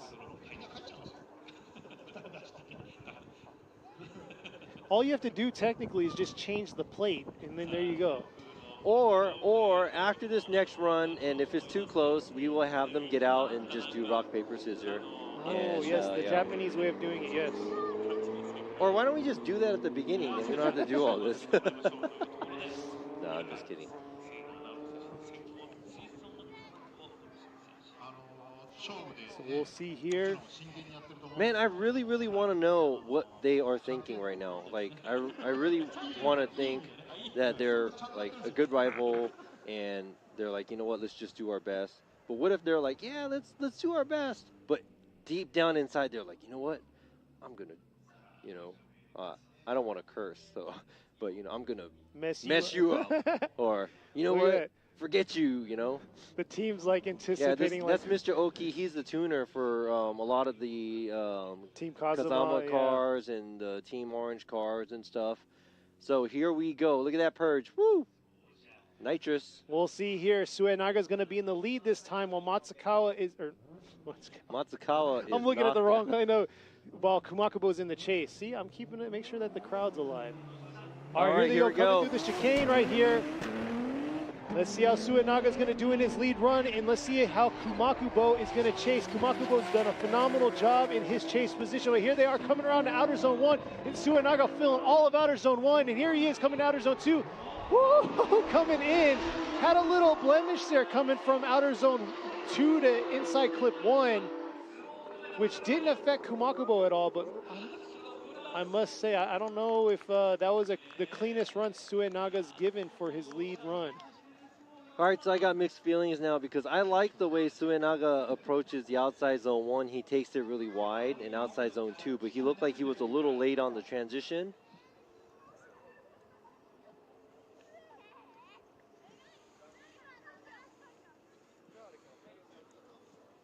So we'll see here. Next, we should have the drone view, get a little bit of better overall view of this last battle right here. Yeah, so now I'm going to put this heavily on the lead run. Suenaga, I think he's like a half a tire or something out on the outside zone 1. This is not them. I was like, man, the cars change colors. That is Takahashi versus somebody else. We just want to, you know, reminisce, you know. It's exactly. Got him. I was like, they were that early April Fool. Yeah, I was like, they weren't that far apart, you know. I was like, you're lying. He didn't go anywhere close to that outer zone 1. Yeah. Look at the view right there. Fuji in the background. We've had a clear Fuji all weekend. Thank you for y'all viewing out there. Okay, so who do you guys think just won? I know everybody wants to see it one more time, but if you have to pick a car, who do you think won? We'll see here. Yeah, so going back to the judging part of it, I think that Suenaga was more dynamic, but at the same time, he washed out a lot after outside zone 2. And Kumakubo was just basically mimicking everything he had to do. But when Kumakubo was in front, he wasn't super tight on the outside zones, but he was where he had to be, and he also made the car rotate around the inside clip the way it's supposed to be. So there's goods and bads in both. Wow. Oh, is Forsberg? Oh. Everybody's saying 370 yeah, man, that right Forsberg. now. Chris Forsberg out here? It's like we got a lot of the 370 yeah. Kumakubo fans right there. Suenaga went too wide on inside clip. Wow. Yeah, you guys are watching pretty good. I'm going to start making Robbie say... No, that's Jared's. I can't say send it. That's Jared's stuff. Wow, yeah. So it looks like Kumakubo in 370Z has, and Chris Forsberg gets the win as well. That's what it says right here. But yeah, it looks like Kumakubo is getting a lot of the love right here. But yes, we do have a verdict to this battle that we just had. I will not say anything right now, but yes, we are going to have the cars lined up so we could go ahead and announce that.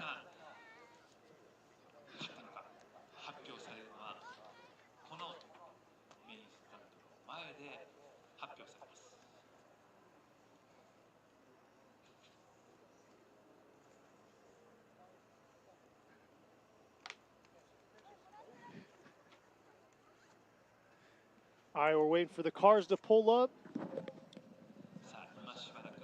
Until then, back to the... All right, so we're going to wait for the cars to pull up, and until then, we will see you guys next time. Thank you for joining us here at FD Japan. There you go. Final round. Oh, I'm just kidding. Ryan says to say send it in Japanese. Okure! Ike! See? You should do that. Yosh! Driver! Driver tachi! Ike! Ike! There's not a direct word that's send it. Let's send so, it, yeah. Ike, I guess, is like go. Yosh! Ike! How's that? Does that sound Super J?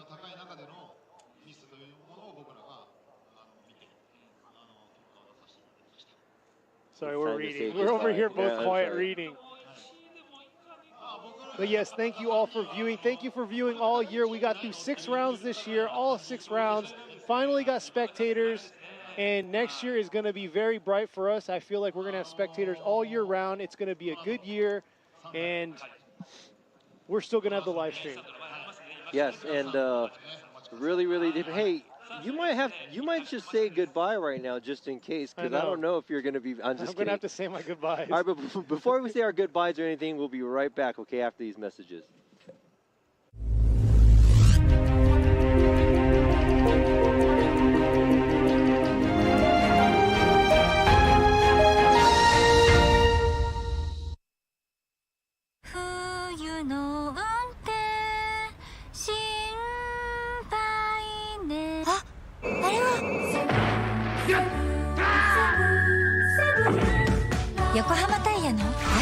.7 だ。滑りやすい凍った道でもちゃんと曲がる、ちゃんと止まる、高い安全性能を発揮。アイスカート7にしよう。777やる。横浜やる。革新のカーボンベゼル。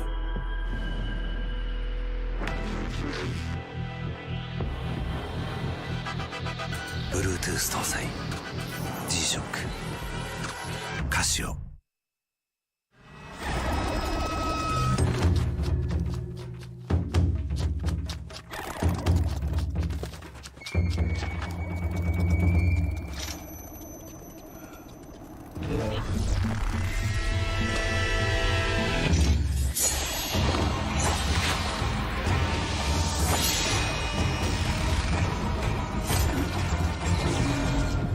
Made in Japan.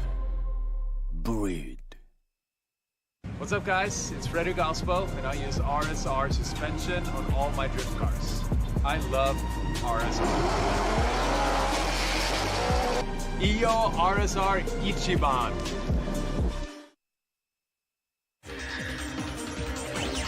伝統と革新小倉クラッチのテクノロジーを凝縮チャンピオンを取るためのクラッチオグラレーシングクラッチ ORC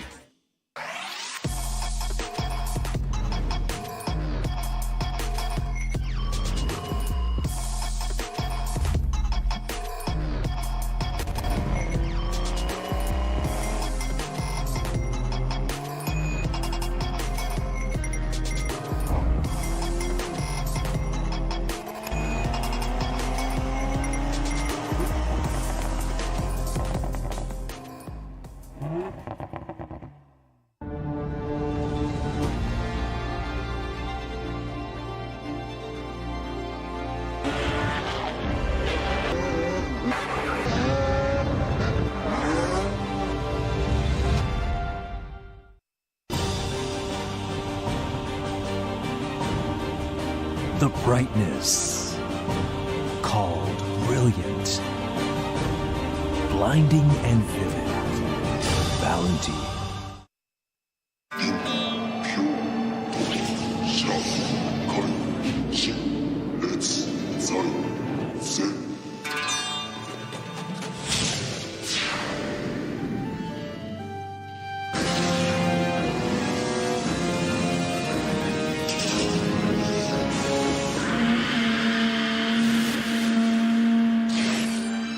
Ultimate lubricant. Mortis. 冬の運転心配ね。あ、あれ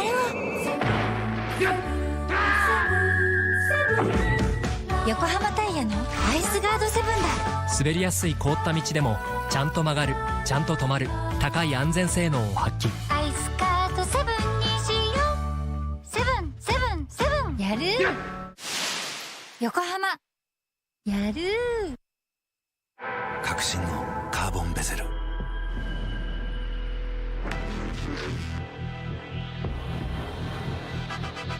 Bluetooth 搭載 G-SHOCK カシオ。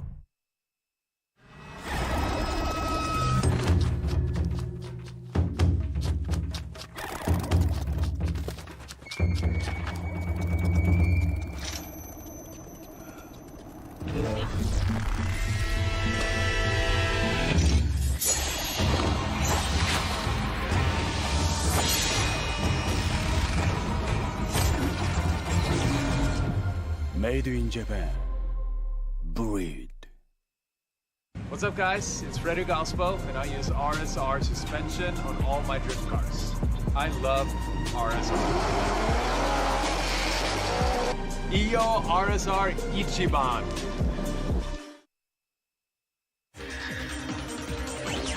伝統と革新、小倉クラッチのテクノロジーを凝縮、チャンピオンを取るためのクラッチ、小倉レーシングクラッチ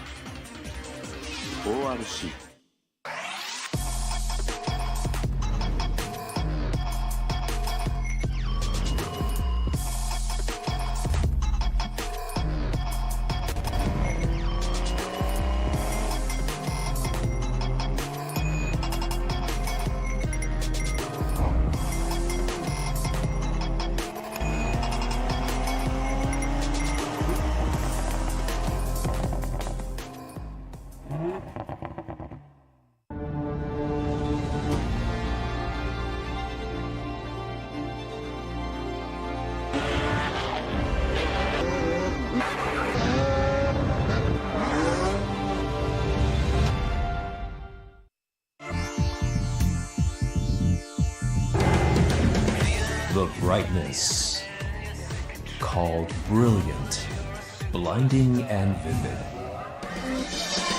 Valenty.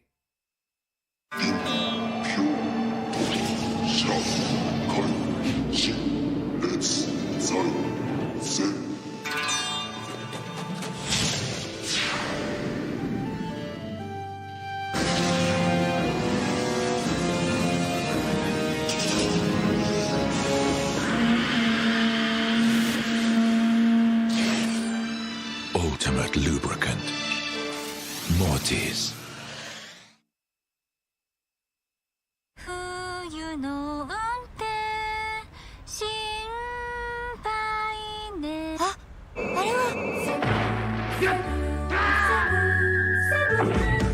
横浜タイヤのアイスガードセブンだ。滑りやすい凍った道でもちゃんと曲がる、ちゃんと止まる、高い安全性能を発揮。アイスカートセブンにしよう。セブンセブンセブン。やる。横浜やる。革新のカーボンベゼル。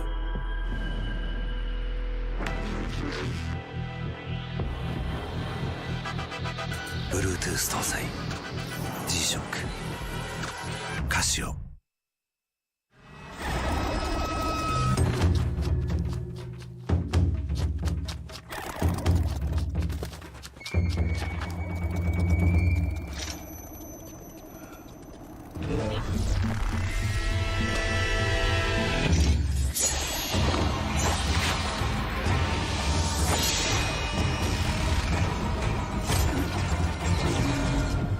Made in Japan. Breed.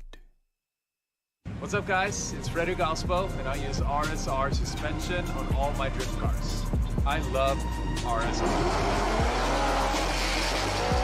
Iyo RSR Ichiban.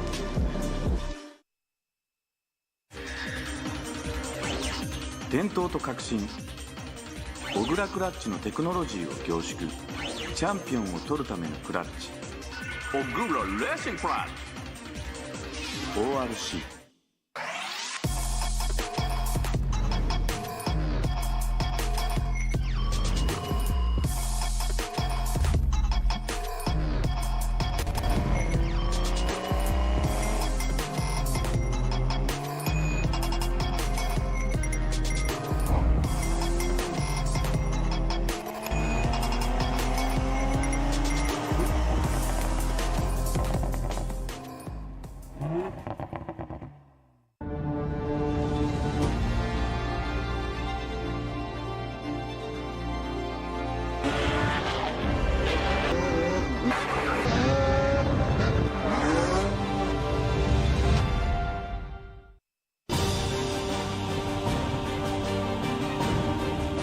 The brightness called brilliant, blinding and vivid, bounty.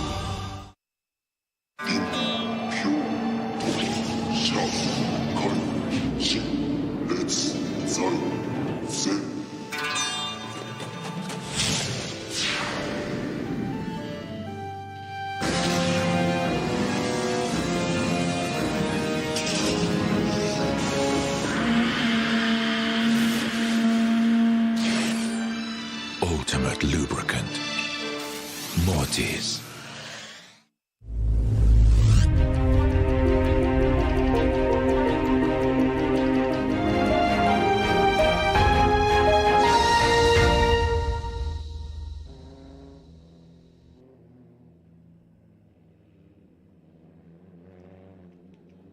Welcome back, and here we are. Here's the vehicles coming up to the line right now. That is a pretty cool view right there. Man, they got steady right feet because it looks like a smooth line of 3 cars right there. To the left is Kumakubo, in the middle is Suenaga, and to the right, facing us, is Fukada. So definitely beautiful job by Nice. these 3 drivers and all the drivers this weekend. Nice formation by the 3 drivers. Hey, but now we're on the big mic, so thank you for the viewers out there. Thank you all for sticking around for this final results for our final round of the Formula Drift Japan 2021 season. Yeah, and thank you very much for watching the live stream, and also for the live audience, thank you very, very much for coming on out here. Hopefully you guys enjoyed some exciting tandem drifting here at Fuji Speedway. And yes, this is going to be the last round of the 2021 season for the FDJ Formula Drift Japan series. And here we go. Those are the 3 drivers that are going to be on the podium, but we still don't know who is on top. Is it going to be Kumakubo or is it going to be Suenaga? I don't even know yet. Drum roll.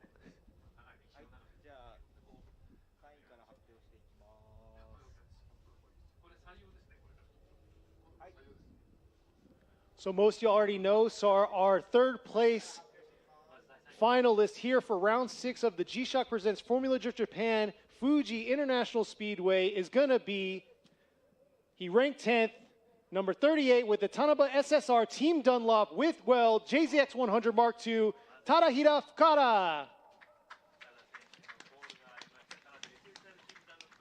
He's done a phenomenal job. He's been here since day 1, so congratulations. He looked like he was in the state of shock right now. I know. But yes, congratulations to Fukada.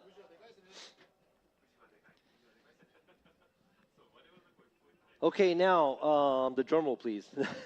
All right, so I will be announcing the winner here at the last round of the 2021 FD Japan Series here at Fuji Speedway.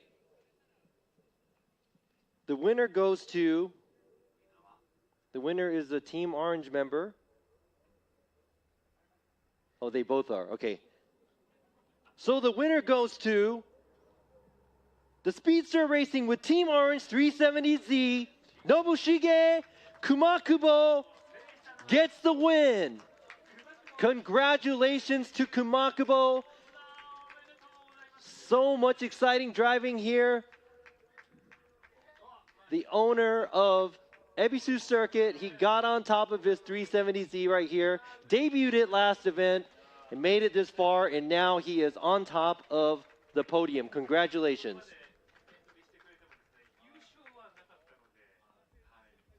Yeah, so I believe he's podiumed before a long time ago, but you know, this is the first time he's taken the win. It wasn't an easy battle for him to get there. You know what? Let's mention the guy that got 2nd place today. He's with Team Kazuma with Power Vehicles in his S15. Suffered some significant damage last event, and here he is back ready in action and came in 2nd place for podium number 56, Naoto Suenaga. And this is not his first podium for the season, so congratulations to him and his team. Yeah, that was some intense tandem there because we had to one more time, and that was even super close to being another one more time because it was really, really close. It came to that fine details at the end. So most definitely amazing driving by all 3 drivers and all the drivers for this weekend. Congratulations.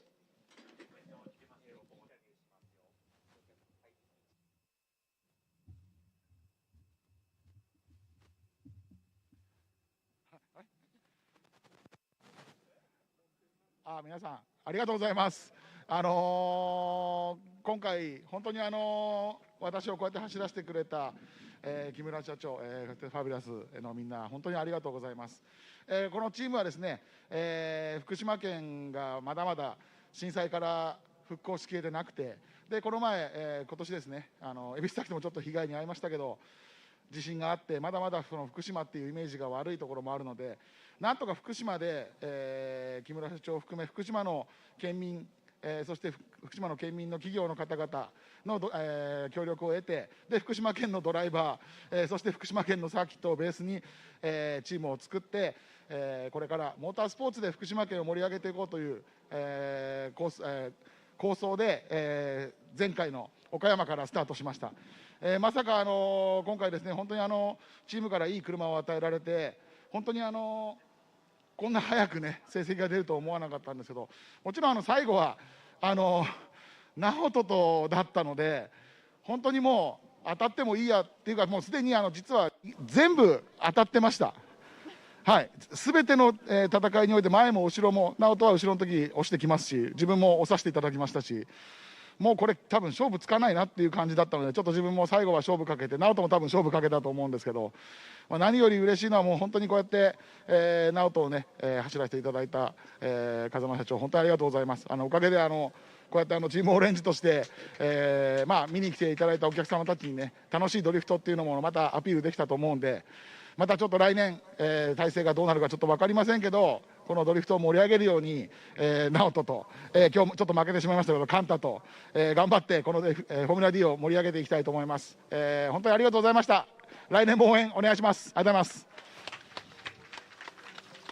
All right, so he would like to thank his sponsors, and there's a person named Mr. Kimura, I believe. He would like to thank them, and he would like to thank Fukushima. And obviously, everybody still remembers that Fukushima's been through that horrific disaster, and they are trying to get back on their feet. And recently, Ebisu Circuit also was there was a big earthquake that messed up the track, so they were also trying to get back on their feet again too. And they said that, or he was saying that Fukushima has a bad image because of the whole, the disaster they had back then and the nuclear stuff and all this stuff. But what Fukushima Prefecture is trying to do is they're trying to appeal and tell everybody that it's safe to be there. So they just started this project where it's a driver from Fukushima representing a track of Fukushima and representing the prefecture of Fukushima. And using motorsports, they would like for people to understand that everything in Fukushima is doing better. And thank you for all the support.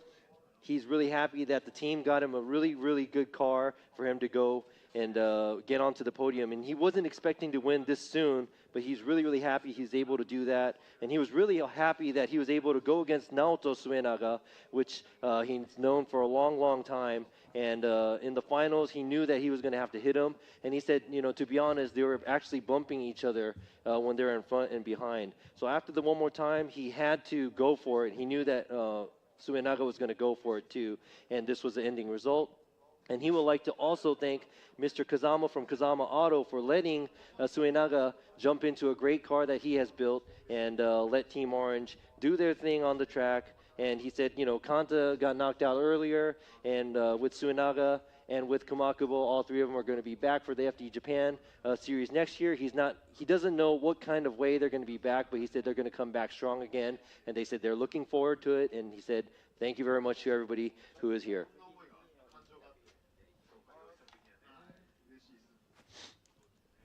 All right, so let's go ahead and ask Suenaga how he feels. Or I think we're going to go, he's going to tell us how he feels. はい、皆さん楽しんでいただけましたでしょうか。決勝戦ありがとうございます。皆さんが楽しんだ以上に実は僕らドライバー2名はもっと楽しみました。ありがとうございます。まずはじめにですね、今年2回目になるんですけど、チーム風間オート、監督の風間社長、ありがとうございます。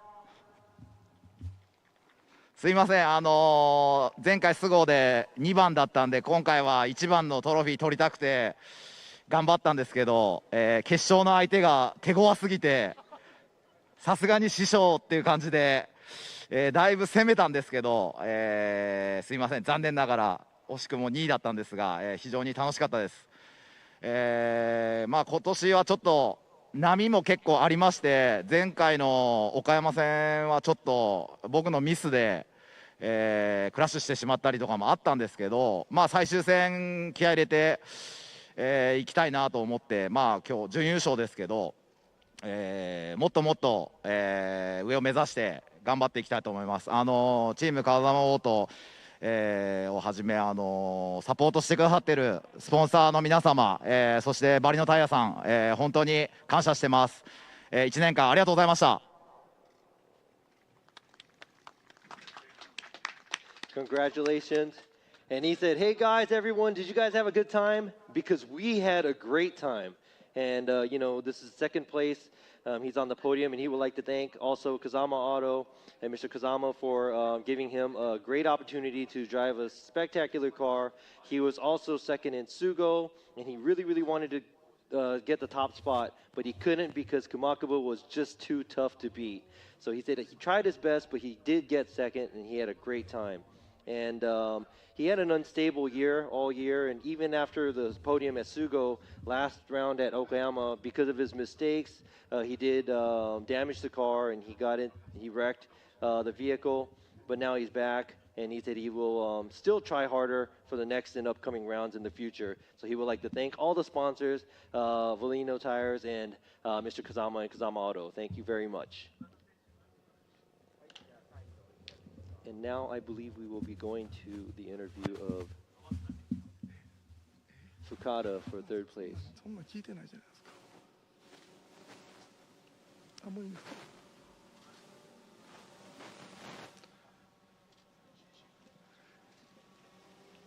これまず何から言ったらいいんでしょうね。はい、すいません。まずフォーミュラ D を、コロナ禍の中で開催していただいた岩田さんをはじめ関係者の皆様、本当にお疲れ様でした。そしてありがとうございました。で、1年間、僕もそのシリーズを参戦させていただいて、まず、ね、スポンサードをしていただいているメーカー様や企業様、本当にありがとうございました。今、実際にここに立っていることが、意外に結構今緊張してるんですけど、恵比寿の大会の時に今年1回入賞させていただいて、もう一度この場に立てることが来るとはちょっと思わなかったんですよ。でもちろん上を目指して走ってはいたんですけれども、一人の力ではやっぱり走れないっていうのがすごく分かった大会でもありますし、いろんな方、もしくはそのメーカー様とかメカニックとかスタッフの方に助けていただいて、ここで立てることっていうのを本当に感謝してますし、感謝してます。ありがとうございました。以上です。Thank you to Kata. He said everybody that's involved with Formula Drift, everyone that's here, he would like to thank everybody. And all year long, he said the supporters and the sponsors he had all year, thank you very, very much. And he said, actually, I'm really nervous right now. He's usually not, but he said he's really nervous right now. And he was able to podium at Ebisu, I believe. And he said after that, he didn't really think that he was able to get back on the podium, but he did. And he thinks he was trying harder, or he was trying to go for more, but he honestly didn't think he was going to be able to do that. So he would like to, thank everyone that supported him. He said the staff, mechanics, everything, and everybody that's making this possible and making it possible for him to be here. And he said, yep, that's it. Thank you very much. So a cool interview by Fukada. It's kind of like it suits him very well. Very chill and very relaxed. Yeah, but yes, congratulations. And man, that right there, that's a wrap. That's the 2021 Formula Drift Japan Pro Series here. Wrapped up right there here in Fuji. But look at that. We have 3 different spec cars all out here. JZX 100, a 370Z, S15. So a lot of idolized cars mean machines underneath the hood. But yes, congratulations to these drivers right here. Yep, so right here we got your first place winner, Kumakubo, second place winner, Suenaga, and your third place, Fukada, right here at Fuji at our final round. So congratulations to these three drivers. And also congratulations to all the drivers that made it out here, because it was a tough, I know it's not easy to get a race car ready and bringing it out to the track and doing all this. It takes a lot. It really, really does. And I know from experience, it's really, really hard to do that. And also everyone that's here, everybody watching the live stream, thank you so much from all over the world watching and, you know, giving us comments. And I know it's late at night sometimes. And also everybody out here, thank you for coming out to watch this. And hopefully you guys enjoyed drifting. And hopefully we will be able to see you guys next time at another round that we have next year. Yes, but for those of you that are out here and on live, also we do have Formula Drift Japan 2. So we have FDJ 2 happening, 2 more rounds of that. One happening later on this month on the 27th. It's going to be at Suzuka Twin Circuit. And then we also going to have Nico Circuit, which is not too far. Well, actually, the other direction, about the same distance. So, yeah, check those out. And, you know, I would like to thank, you know, Formula Drift for giving us the opportunity to do this, to sit here, and we get to become a little bit of the face of the sport. Thank you very much. And I really enjoy doing this, and I think Kenny does as well. Most off, yeah, for sure. Thank you. Thank you for the fans out there. Thank you for the viewers online. I appreciate it. You know, we've always talked about how is the fill-in and everything like that, and I appreciate your support, saying that you guys enjoyed hearing me on the mic and me kind of be the face of Formula Drift Japan. But most off, you know, thanks to Robbie for carrying me throughout this mic. And if you've seen the early views from last year till now, you know, you could see how there's a little bit of growth there, and I'm glad that you guys supported me and gave me good feedback too. Build off of that. But thank you to the viewers that are sticking around out here. Come say what's up to us if you guys want to. I mean, yeah, thank you. We're just saying thank you like many times, but yeah, to Tom Saiba and Yoichi Momuro over here doing the Japanese commentating, and late Gary joining us too, taking Lantane's place, and thank you very much for working with us overseas, Lantane. We'll see you hopefully soon after this COVID mess goes away. And here you go, another look at these three drivers. But also, I would like to thank, I don't know if you can hear this on the mic right now, but I would like to thank Mr. Iwata, the guy who's running Formula Drift Japan, for doing such a great job and taking really good care of us drivers, or I'm sorry, not us drivers, but us staff, and also the drivers and the teams and everybody. Thank you very much. And I really enjoy doing this, and hopefully we'll be back as soon as possible in front of you guys. And until you guys see us again, peace out and have a great night, and wherever you're at, whatever you're doing. They wanted a pen click. Oh, my pen clicking? There you go. Thank y'all.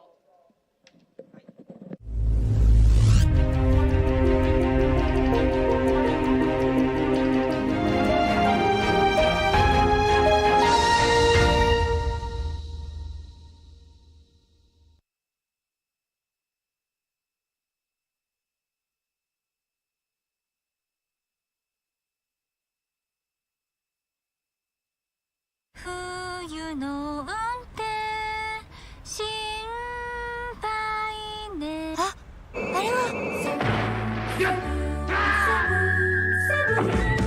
横浜タイヤのアイスガード7だ。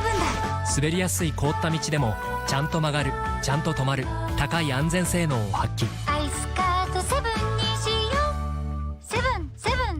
777やる横浜やる革新のカーボンベゼル。